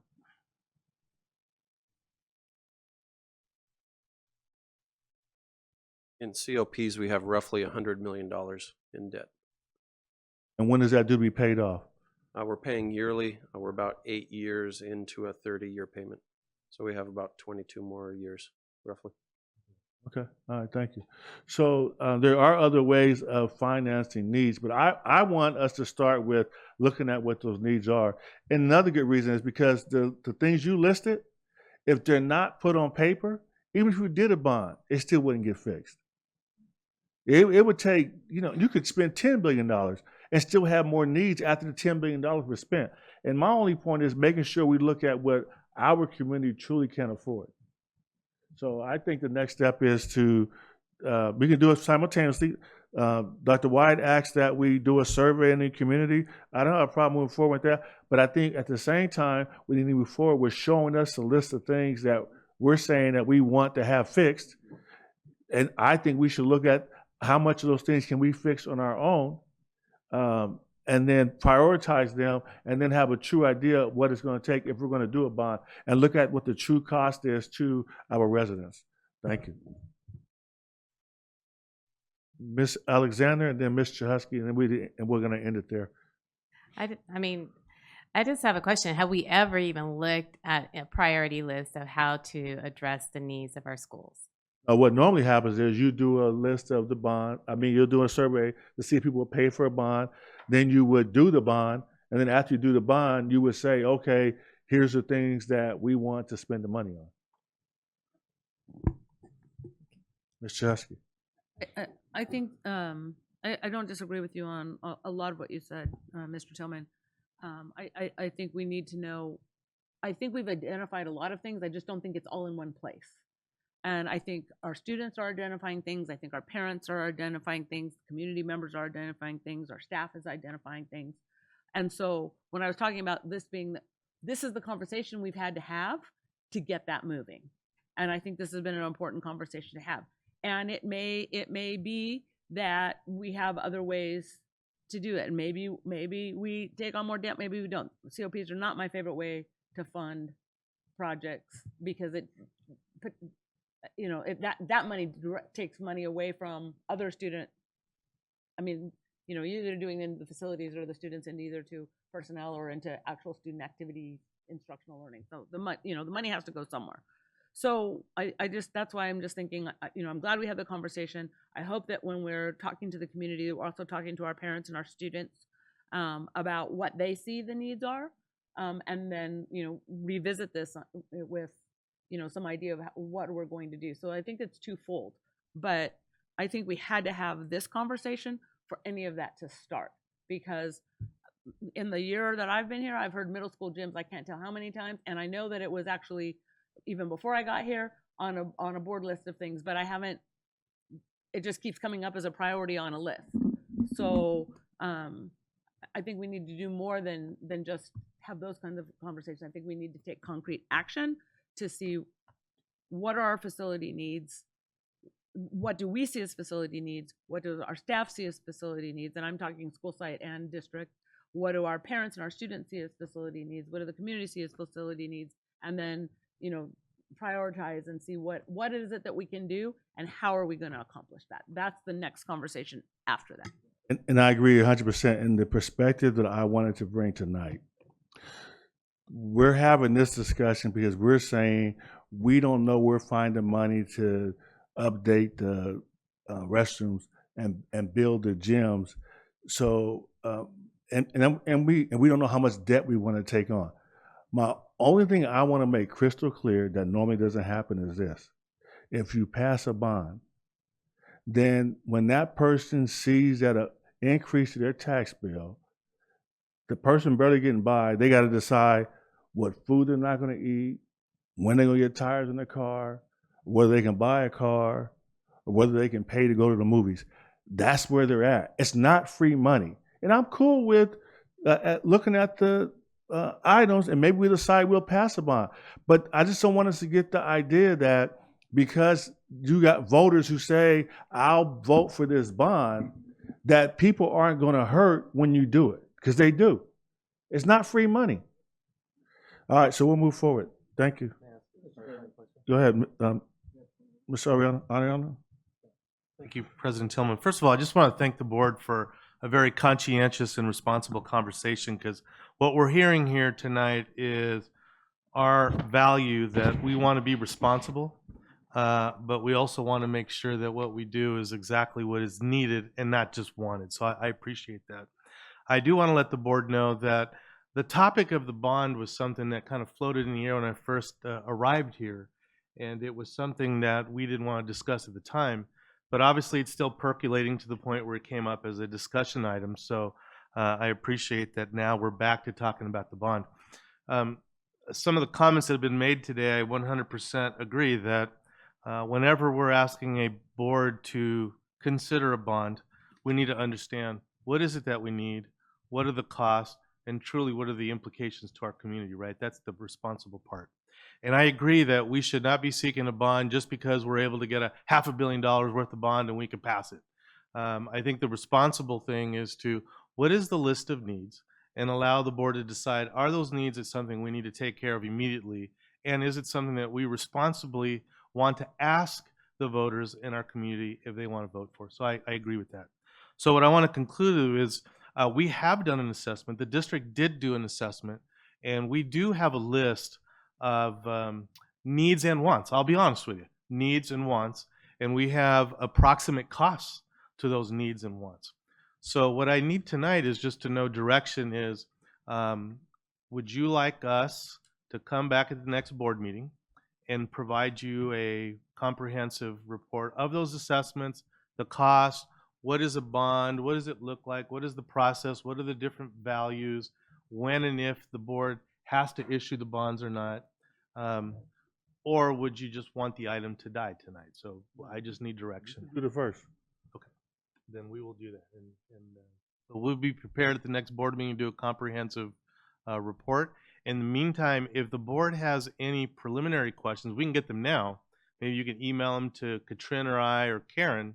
That way we prepare the board presentation to also have some answers to any questions that you may have in advance. So I appreciate that. Thank you very much. Rosalba, Yeah, and I just wanted to add, just to make sure when you're looking at bringing back the report, to also look at alternatives. It's not where it's not being just the residences, but looking at, we have all those warehouses, we have all that business. Is that even a possibility? If you can come back with that as well. Perfect, thank you. Yes, we did both. Yes. Well, let me. I just want to make sure I understand what we reached consensus on. One was a presentation on what the superintendent and cabinet have done as an assessment. One is a survey of the needs for whatever, however Dr. Wyatt talked about the survey. I'm sorry, I don't remember exact words. And then the third one is, what are all the ways that we can pay for facilities, whether it be bond, COPs, other kinds of assessments, or fundraising. I don't know, that whatever that is. Is that what I heard? I just wanted to make sure I knew what we were. I appreciate Mr. Husky for the clarification. So what I'm walking away with the understanding is by next board meeting, We will have a presentation that speaks to what is a bond, how do you pass a bond, what is the fiscal implications to the community of different levels, are there other avenues of different type of tax collection that maybe is not household collection, but maybe large company collection, a list of the needs of the district and the want list, we'll throw that in there as well, the approximate costs of those projects. Now, what I need clarity on is when you say survey the community, usually what happens when we start to do a bond process, once the board says, yes, we believe this is something we want to entertain, then you have a consultant group. We don't want to go there yet. that We should do the first part that you talked about. Okay. So Yeah. I'll hold off on a survey at this point. We'll just come with the presentation of what is it, how does it work, what is our needs assessment, what are the estimated costs, and are there other avenues? And out of that, Dr. White, it will come whether the decision will be made whether or not we want to pursue a bond. And then the survey is part of that process. Right. Well, even with the survey, you have to, I would have questions on who's doing it, how they do the survey, because it's just like political surveys. They do pockets of certain areas, and so it's not really, it's really difficult to kind of agree with. So. And usually you don't do the survey until you made the decision you're going to go forward with a bond.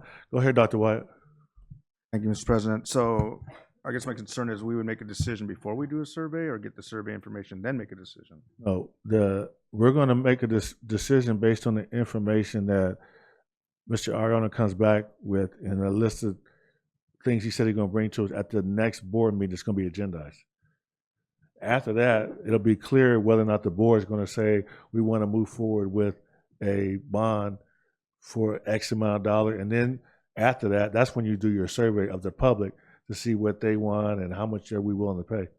I guess my concern there is we say, okay, we want to move forward with a bond, and then say the survey comes back and says we don't want to move forward with the bond, and we would No, step but back. you got to remember that's part of the process. Okay. If you decide you're going to move forward with the bond, the part of the first step is to do the survey to see if the willingness is there to pass a bond, and for how much and for what. But that's all part of the process. So we wouldn't take that step until after we done receive the information from the superintendent. The information from the survey, right? Exactly. Okay, that's what I want clarification. Right. Thank you. Ms. Ceballos, and then I think I have Ms. Scott, and then we'll end it with that. Really quickly to kind of answer Dr. Wyatt, my understanding of that is that it sounds like there's a two-step process. First is coming to the board to see if we even want to, disturb in a way, if you will, or, reach out to the community with such a question or with such a thing. So it's coming to us first to decide, is it even worth reaching out to our community with such a topic? And then if the board at that point decides, you know what, yes, it's worth, we want to proceed, then we would move forward with the survey and such. Is that correct? Exactly right. Ms. Scott? Thank you. I just wanted to add that I love the idea of an alternative way to do this, like the survey. I think is really smart, but I can see both sides and the pros and the cons. The pros would be like student wellness. I see that on campuses we need more wellness centers. Like how I mentioned at Sierra High School, it would be great to put clothes on campus, food on campus, and resources on campus like independent study and like psychologists. That would be a great resource for our students. But we also need to put ourselves in other people's shoes.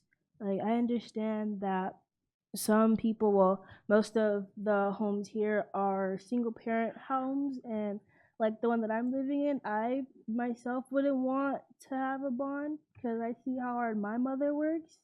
I mean, she works all day, then she's here, here to pick me up at my meetings and making all the money, paying all the bills, and for us to like do a bond, I don't think that will benefit us as well. We should think about our community. It's true that it's all about the kids, but what's best for our students is what they want. And how are we going to give our students what they want if we don't listen to them first?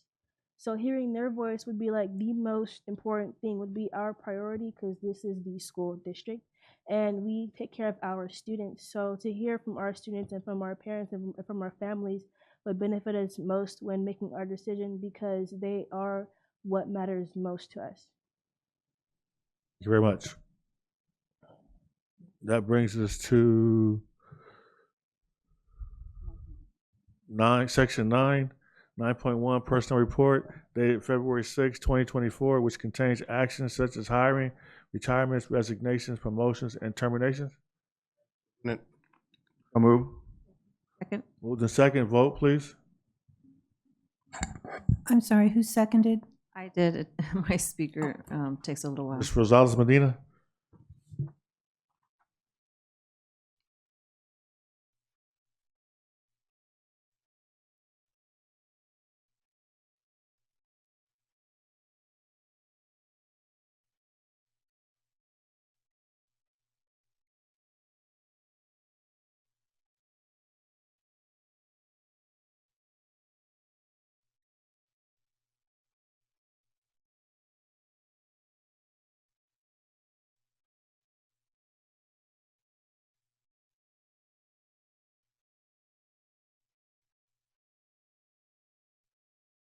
Motion passed. 9.2, approval of interim payroll specialist. Be resolved, the Board of Education approves the appointment of the following position, interim payroll specialist. So moved. Second. Moved in second. Vote, please.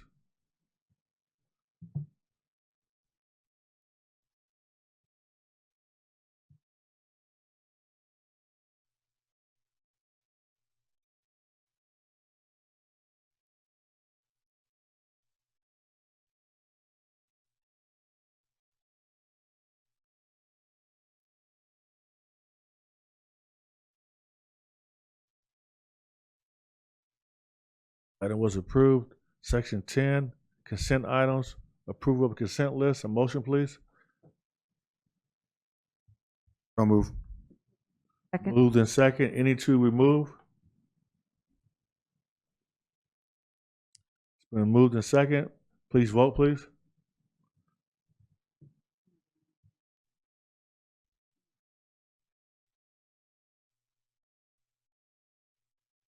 Who had one?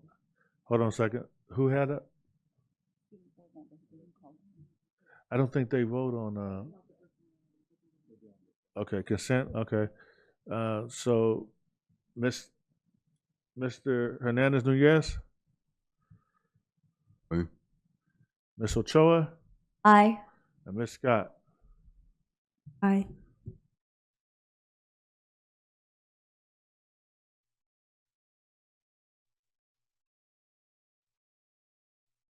Motion passed. Section 11, reports, comments by union organization. 11.1, San Bernardino Teachers Association. We heard from them earlier. 11.2, California School Employees Association. No. 11.3, Communication Workers of America. No. And 11.4, San Bernardino School Police Officers Association. No. Section 12, mandated policy revisions. 12.1, policy, board policy 5146, married, pregnant, parenting, students policy. So moved. Second. So moved in second. Vote, please. I'm sorry, I totally missed the motion and second. Motion, who seconded? Second. Mr. Hernandez Nunez, Aye. Ms. Ochoa, Aye. and Ms. Scott.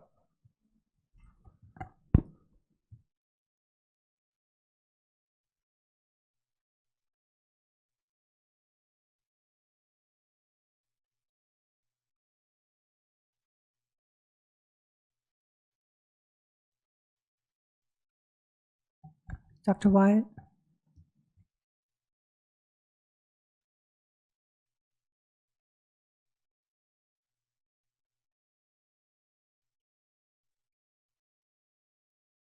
Motion passes. 12.2, board policy 6143, courses of study. So moved. Second.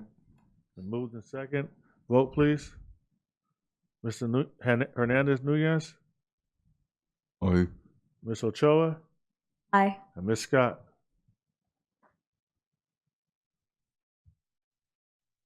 Aye.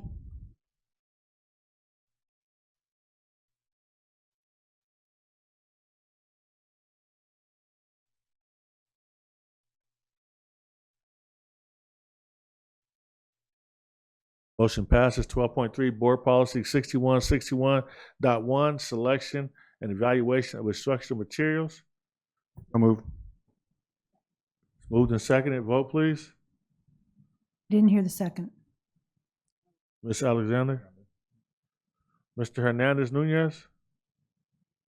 Aye. Ms. Ochoa? Aye. And Ms. Scott? Is it okay if I have a question on this Sure, one? it's the time to ask. Okay. I was reading through it, and I'm a little bit confused on what this is about. I can tell it's about the instructions, the books, and whatnot. But do you guys get to pick like which books these kids get to read? Like, let's say they wanted to read a certain. We actually history have book. staff that goes through and picks it and makes a recommendation, but it's the board that always has to approve it. There are times that individual board members have a concern about it and want to look at the material specifically, and they will during the process. This policy just governs how it's done.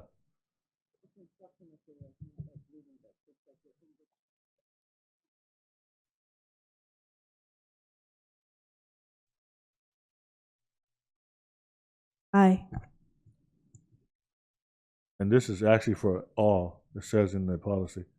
So this does, the governing board desires that the district instructional materials as a whole present a broad spectrum. So this would be for everything that is used in the district.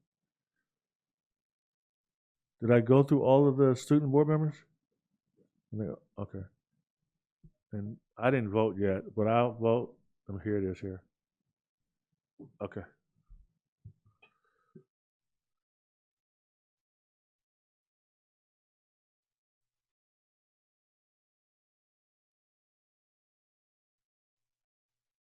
That brings us to section 13.1, new board policy, all personnel, professional, adult, student boundaries.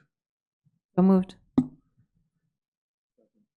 Moved by Ms. Abigail Rosales Medina and Dr. Scott Wyatt. Second by Dr. Wyatt.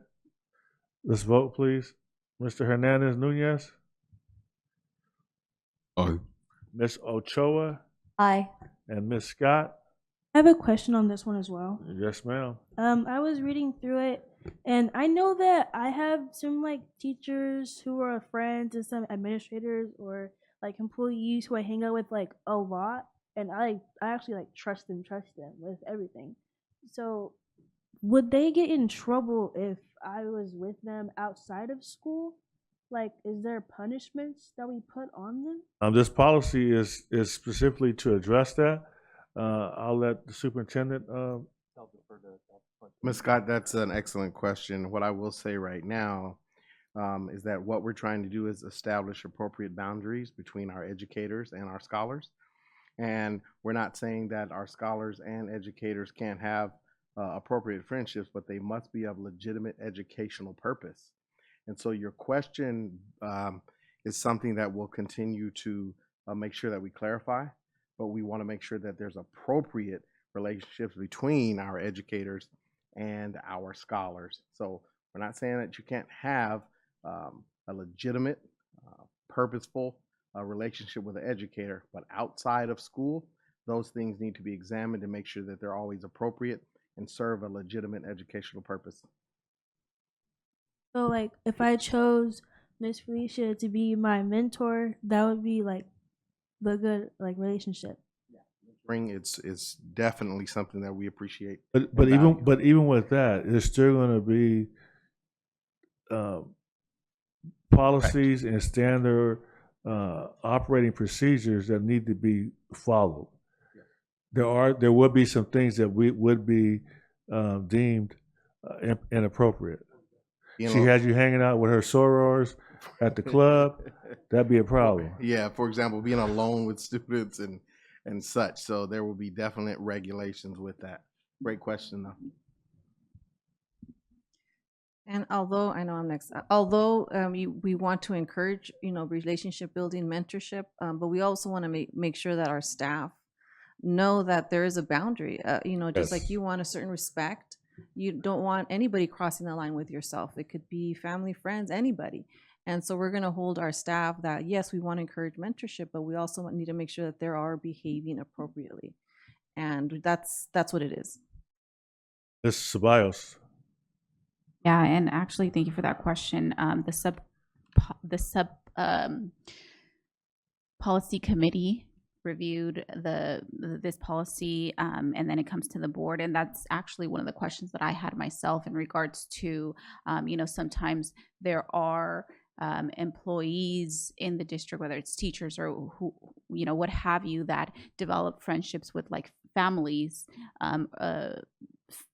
families of students within our district. And so that was a concern for me in terms of, making sure that we don't discourage necessarily for those healthy, appropriate bonds to be created. We don't want, staff or teachers to also feel like they can't, because that's part of, being in education, is creating those, again, healthy, with boundary bonds with our families and our students. So there is a section in this board policy where it talks about those healthy relationships.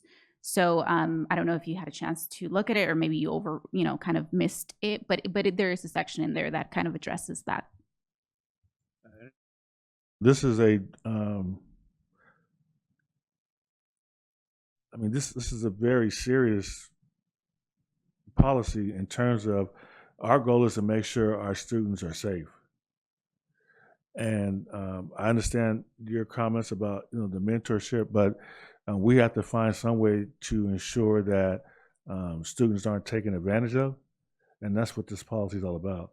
My worst nightmare is to have something done inappropriate to one of our students, and so these type of policies are put in place to try to make sure that we keep our students as safe as possible. Thank you.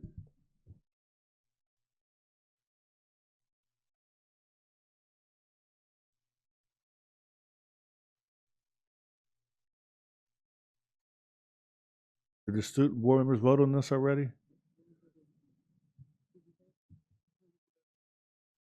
Oh, I'm sorry. Aye. Thank you.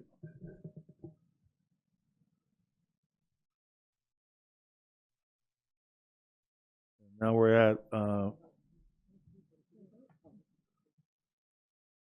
it passed. Section 14, reports and comments. 14.1, board members. I'll start from my left. Ms. Chahusky.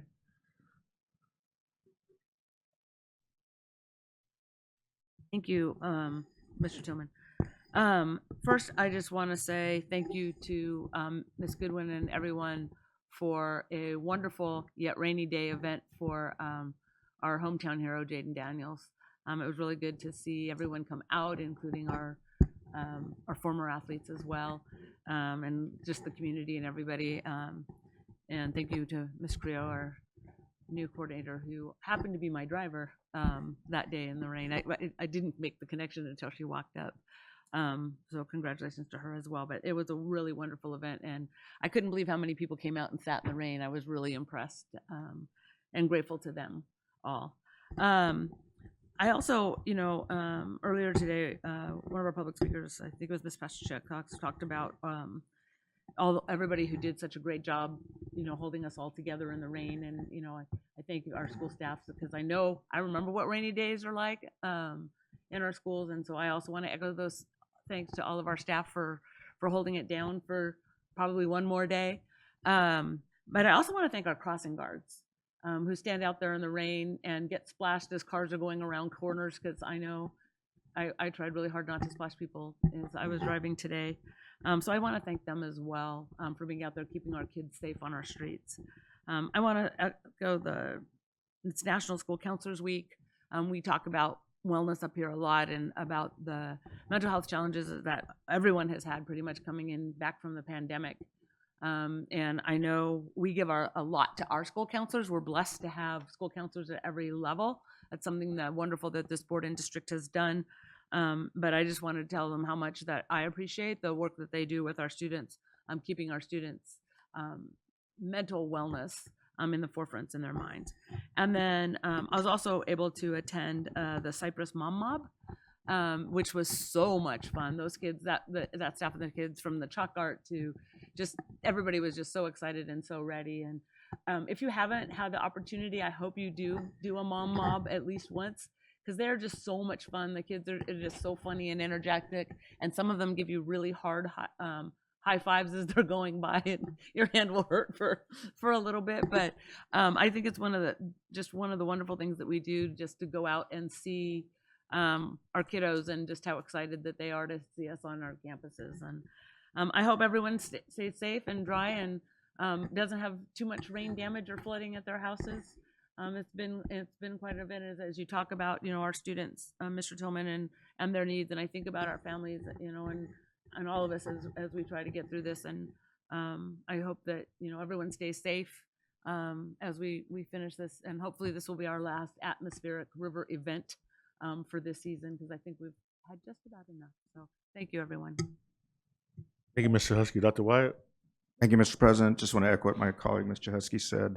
Definitely thank you to our entire team, our communications, everybody involved, our safety personnel, everyone. I know there's a lot of folks I'm probably missing for the wonderful event that was put on for Jaden Daniels and his family, and the folks that came out as well in the rain. Thank you for coming out in the rain as well. It was just an amazing event, and wow, I was tremendously impressed. I mean, it was a class act, definitely, and so great job, Mr. Ariano and President Tillman, for working on that, and Ms. Mary Roan, your team as well. I wanted to try to tell them all thank you when I was there at the end of the day. So hopefully I didn't miss anyone. I'm sure I did, but thank you to all of you out there that are watching, and just say thank you to our staff as well for what they were doing out there this week with the rain and the weather. Mr. Superintendent Ariano has been in constant communication with us as a board, letting us know updates. And like last time, our staff were out there all night, making sure that our schools were safe for our students and community to get to, as well as our staff. So I think there's a lot of work that's done that folks don't know about, that's behind the scenes, that goes without being acknowledged. So I just want to make sure that our folks out there know our staff are working hard throughout the day and the night, making sure our schools are safe. And it sounds like they're pretty safe to get to. We have some obviously water damage everywhere, like I do at my house, but we will get it fixed and move on. So thank you, sir. Dr. Wyatt. Ms. Ceballos? I won't repeat on those two items, but I also want to say thank you for both the wonderful event and the staff that are continuously working around the clock, making sure that we are safe.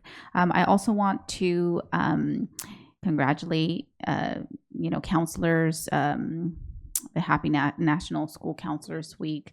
I do want to take the opportunity, on the topic, to just remind staff. I had, the past, I believe early this school year, had asked that if we can make sure, I know that over the summer, different departments hold trainings, PD, things like that for the different, counselor school sites, things like that. Just want to make sure at the beginning of the year, this academic year, I had asked for there to be more collaboration between the departments to make sure that over the summer there isn't a duplication of information and or contradictory information that's coming from the departments, between special education, the Swiss department, as well as the positive youth development department, making sure, because all three departments put a summer training of some sort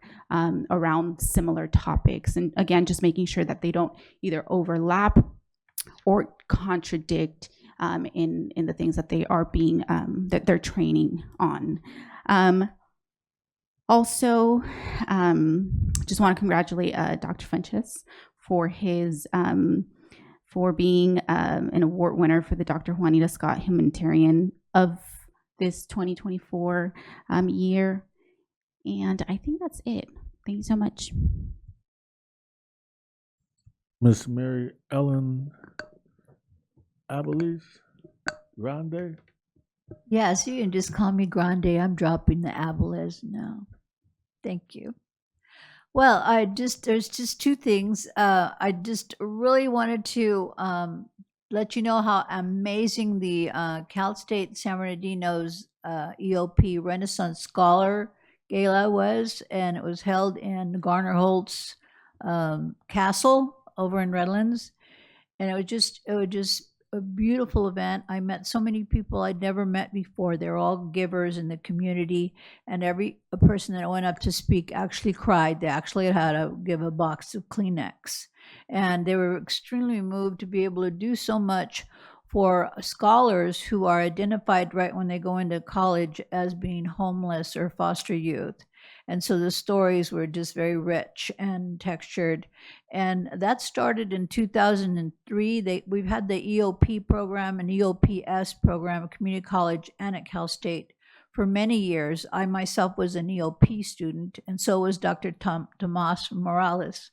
And at that time, it was looking for minorities and for only never been in college before. But it changed in 2003 when they took over the homeless and foster youth in our communities. And so it's just grown up to be a fantastic thing of all the work that they do, and they're making differences in lives. So that was great. And the other thing is I dearly want to thank our Terry, Dr. Terry, for sending over the subacute contract. And so I definitely am requesting it be agendized because I'm bursting to tell you all kinds of stuff and I'm not saying a word right now. So thank you. Thank you, Ms. Grande. Ms. Rosales Medina. I just want to say, I truly believe that pride in our city starts with our schools, and the parade was a great example of the amount of people and just the comments on social media and the photographer, the videographer. I mean, they created these beautiful images that I was not able to be in the vehicle. I was sharing a car with Lenny Emilia Gonzalez and their grandchild. They had a 1970s Buick. And of course, all of them were 49ers fans because they had their jerseys. But it's the fact that I was able to see the videos and the pictures afterwards, and it does create so much pride in the amount of people that went. It was crowded in some of these sections, and when you see people out there in the rain, it just showing that they were really excited. Even afterwards, they would put a comment, "It was well worth it. We were so happy to be there." So, I truly believe our school district is the one that's going to push us forward in our city, and I'm really proud to be part of it. I'm really proud to be part of it, and I'm glad that I'm excited for Jaden Daniels and his family and the school sites, and we're going to continue the work. And I asked you, Mr. Tillman, a question with regards to he's going to be one of those selected in the maybe one of those he gets selected into one of those high teams, right? I imagine He will be in the top 10 on the NFL draft. Yeah. And they select them in April, you mentioned. In April. So we look forward to that as well. Thank you. Thank you, Ms. Rosales Medina. And Mrs. Alexander. I agree with my colleagues. I think that just the pride that was instilled with the parade, first and foremost, Mary Roan Goodwin, thank you to your staff. From day one, just connecting the dots, because it wasn't just the school, we also connected with the city, and the support that we received from the city was great. In addition to that, even the county and even also the state, because we had a lot of representation out there, and that collaboration speaks volumes. And excellent work, just making it all happen. Even with Cal State, the staging area was amazing. The floats, just the overall connectivity of just everybody's spirit and just being excited and bringing that sense of pride was awesome. So thank you. Couple of things. So in addition to the parade, which was awesome, I actually participated in the point in time count, which is, for those of you that might not know what it is, that's when the city, the county comes together and we count our homelessness, going around counting those that are homeless, not only our youth, but families, going into different communities. And it was it's depressing. What time did you go out? It's 5 a.m. Yes, I was out there. And it's very important because we have a number of students that are impacted, but the importance behind it is that we got to get the number correct, because that's where we're able to go and be able to qualify for funding. So the results have not come out just yet, but there is importance behind it. and hopefully we'll see how we can benefit as a school district. But I did participate on that on January the 25th. I also did participate in the Mom Mob, and I think it's important to note that that's the Maggie's Foundation that puts that on. So I did ask that we can get our logo on there in result of our sponsorship. So we'll do that. And Career Day at Thompson Elementary, that was a lot of fun.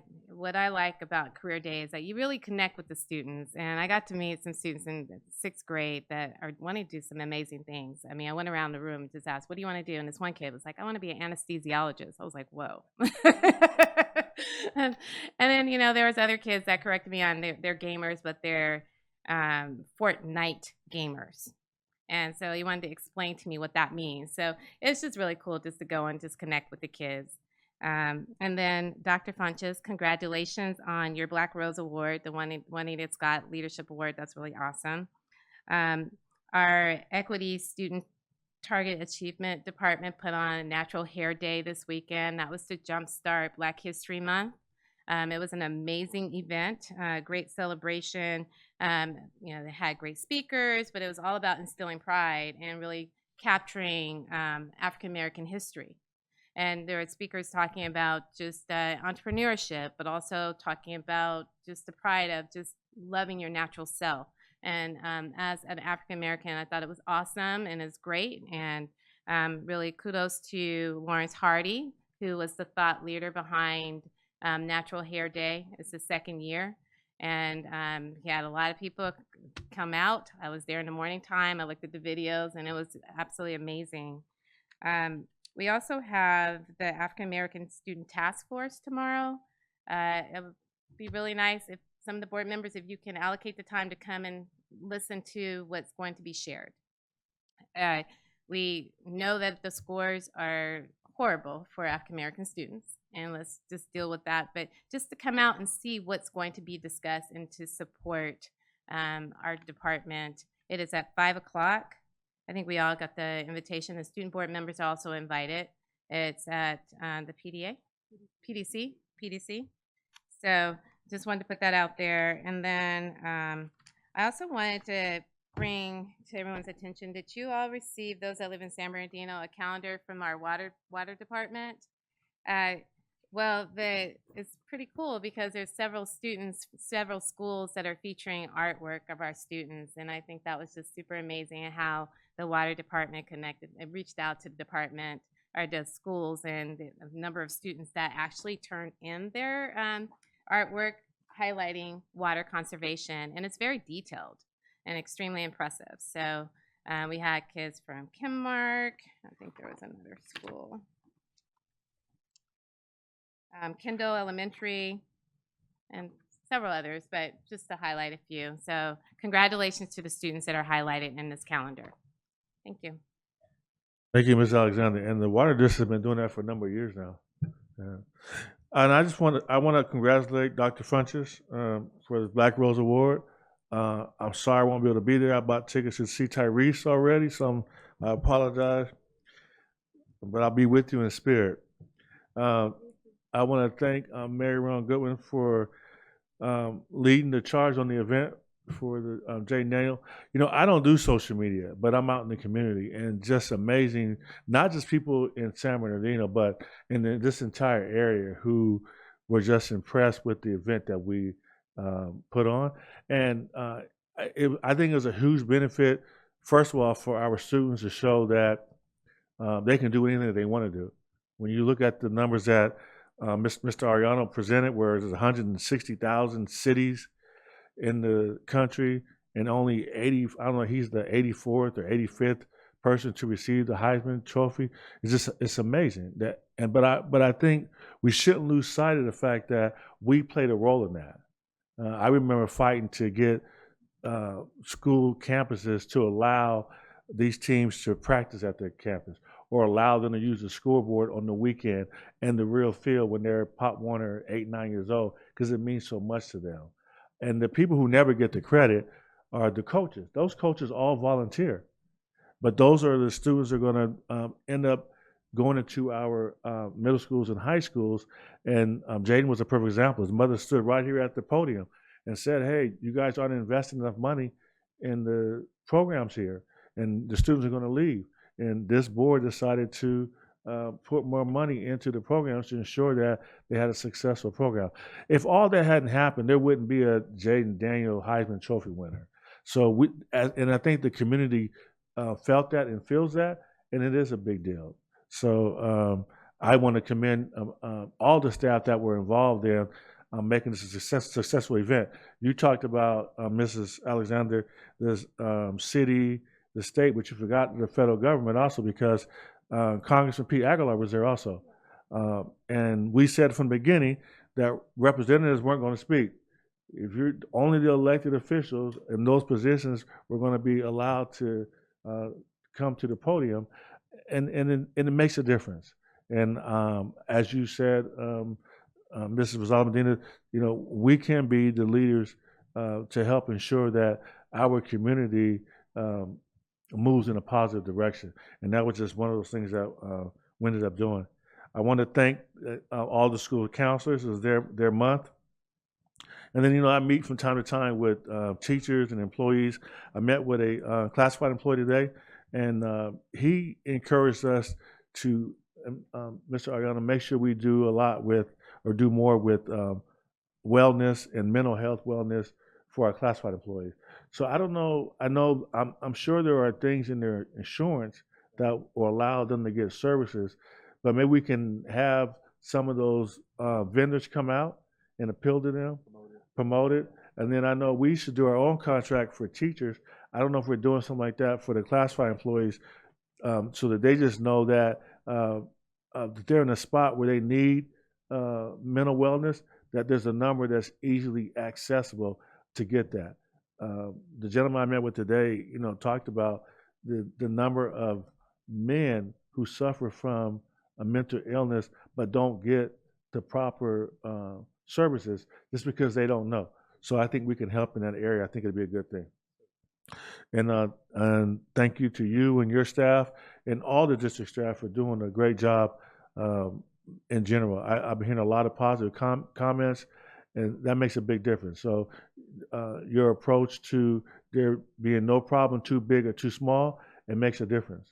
And I just want to thank you all for the work that you're doing. And we will continue to do and continue to move forward. We're not perfect. We got problems. But the good thing is we're all willing to identify the problems and find solutions. And that's what makes a difference. Thank you very much.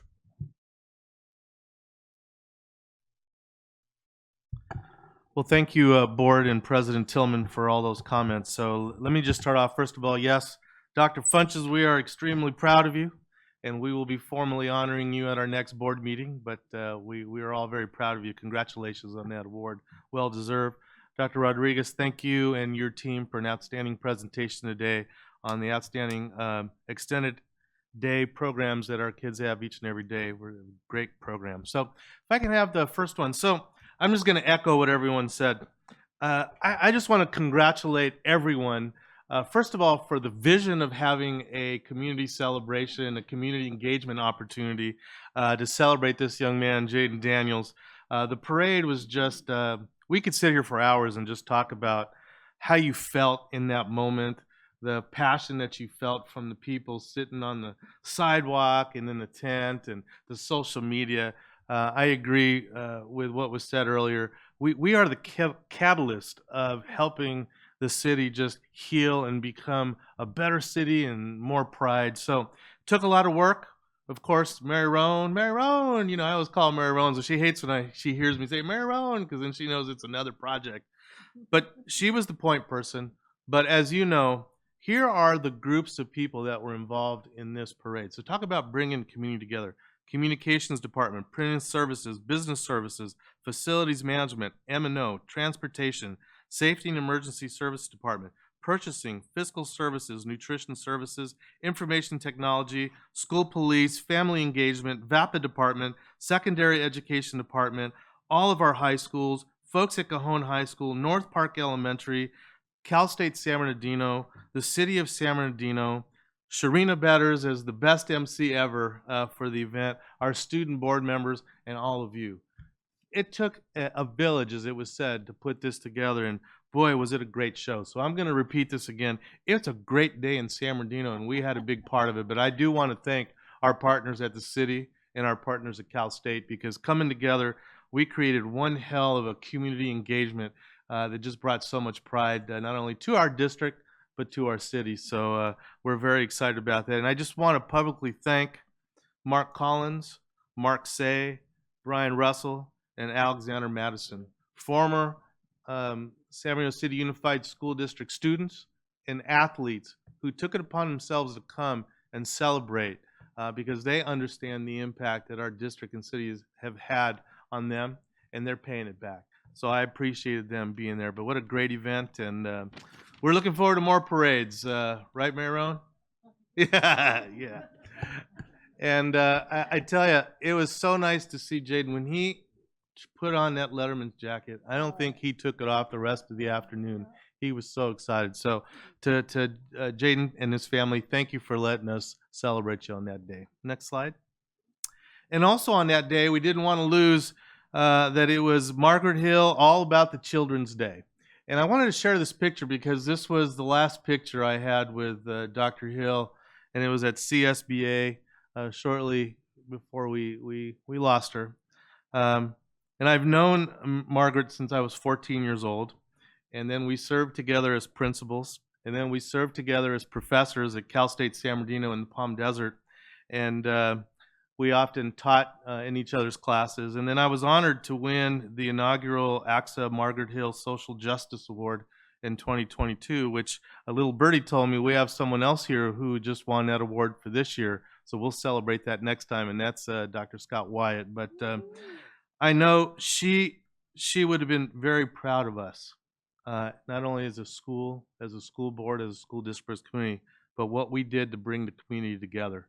And so I didn't want to lose sight that she's still looking down on us, and she still has an impact, and we miss Dr. Hill immensely.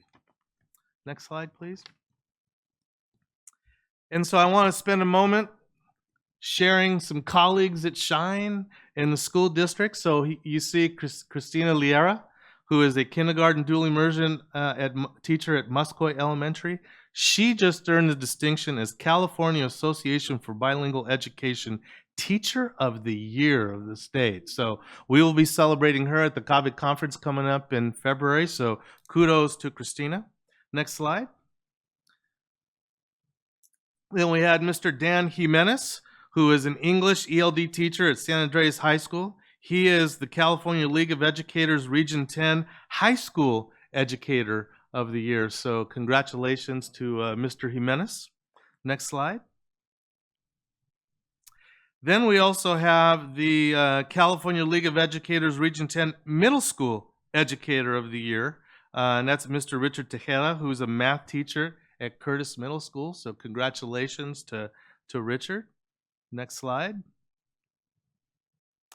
Then we have a group of social studies teachers who won the Inland Empire Council of Social Study Teachers Educators of Excellence Award.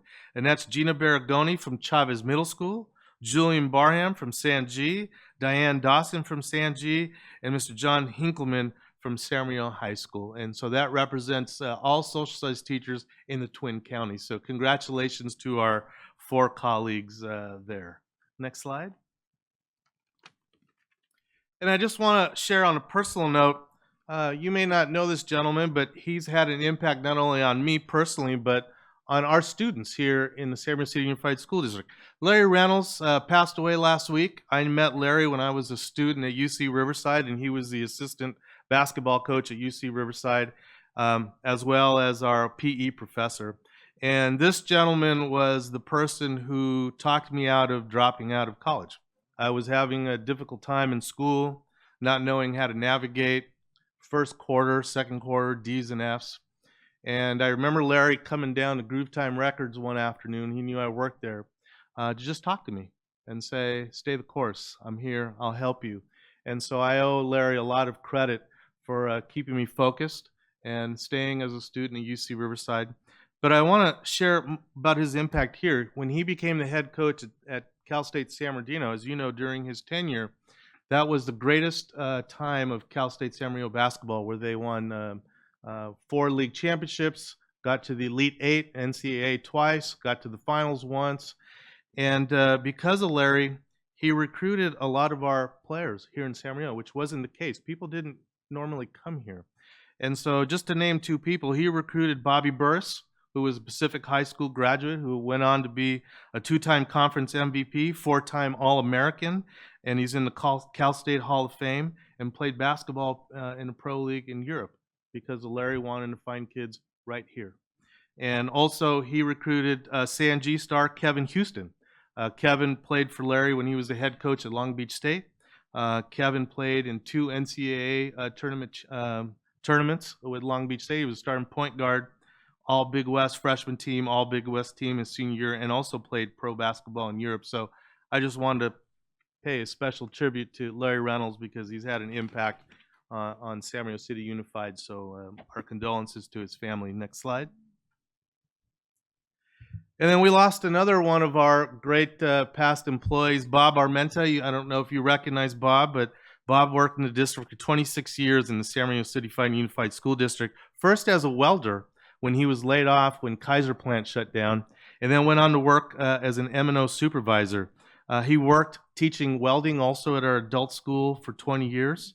He coached Little League Baseball, Junior All-American Football. He was very involved in the community in the city of Colton, where in 1988, he was Colton Citizen of the Year. I remember being an elementary principal, and Bob would always say, hey, Mr. Arellano, what else do you need?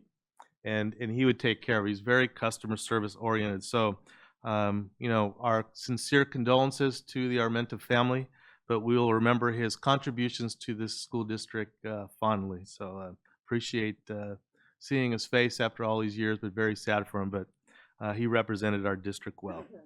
And then the last thing I'd like to say tonight is just on behalf of the Board of Education and everyone here in Cabinet and School District, a big thank you to our to our school counselors on National School Counselor Week. They indeed are a big part of the wellness of our students and our return from a pandemic, and so we really appreciate and thank all the work that our counselors are doing. And that's all I have today, President Tillman. Thank you. Thank you, Mr. Arellano. Section 15.1, review of request. Good evening. The first request is from Ms. Rosales Medina. She'd like to ensure the check for the $5,000 sponsorship is delineated to go to Maggie's Kids Foundation. The second request is from Student Board Member Ochoa requesting a copy of the sponsorship policy. The next request is from Mr. Tillman to provide a specific list of what the needs are to justify the need for a bond. How much of those needs can the district fix on its own, and look at the true costs. Superintendent Ariano will bring this back at the next board meeting as a presentation, specifically answering what is a bond, how do you pass a bond, what are the implications. He will also provide a list of the needs of the district, approximate cost of those projects, etc. Ms. Ceballos requested once again to have more collaboration between departments so there are no duplications or overlaps of trainings. Ms. Grande requested once again to agendize a subacute discussion. Consensus was given at a prior board meeting. And lastly, Mr. Tillman requested to have mental wellness information and help accessible for all employees, including classified employees, have vendors come out and promote their services, and have numbers easily accessible. And that is it. If I can just clarify, Katrin, my section was specifically for this upcoming summer. For collaboration between the 3 departments, special education, positive youth development, and Swiss, maybe holding one large conference, or instead of the 3 separate ones that they typically do. That was the specific request. Thank you. Entertain a motion to adjourn. Second. Meeting adjourned.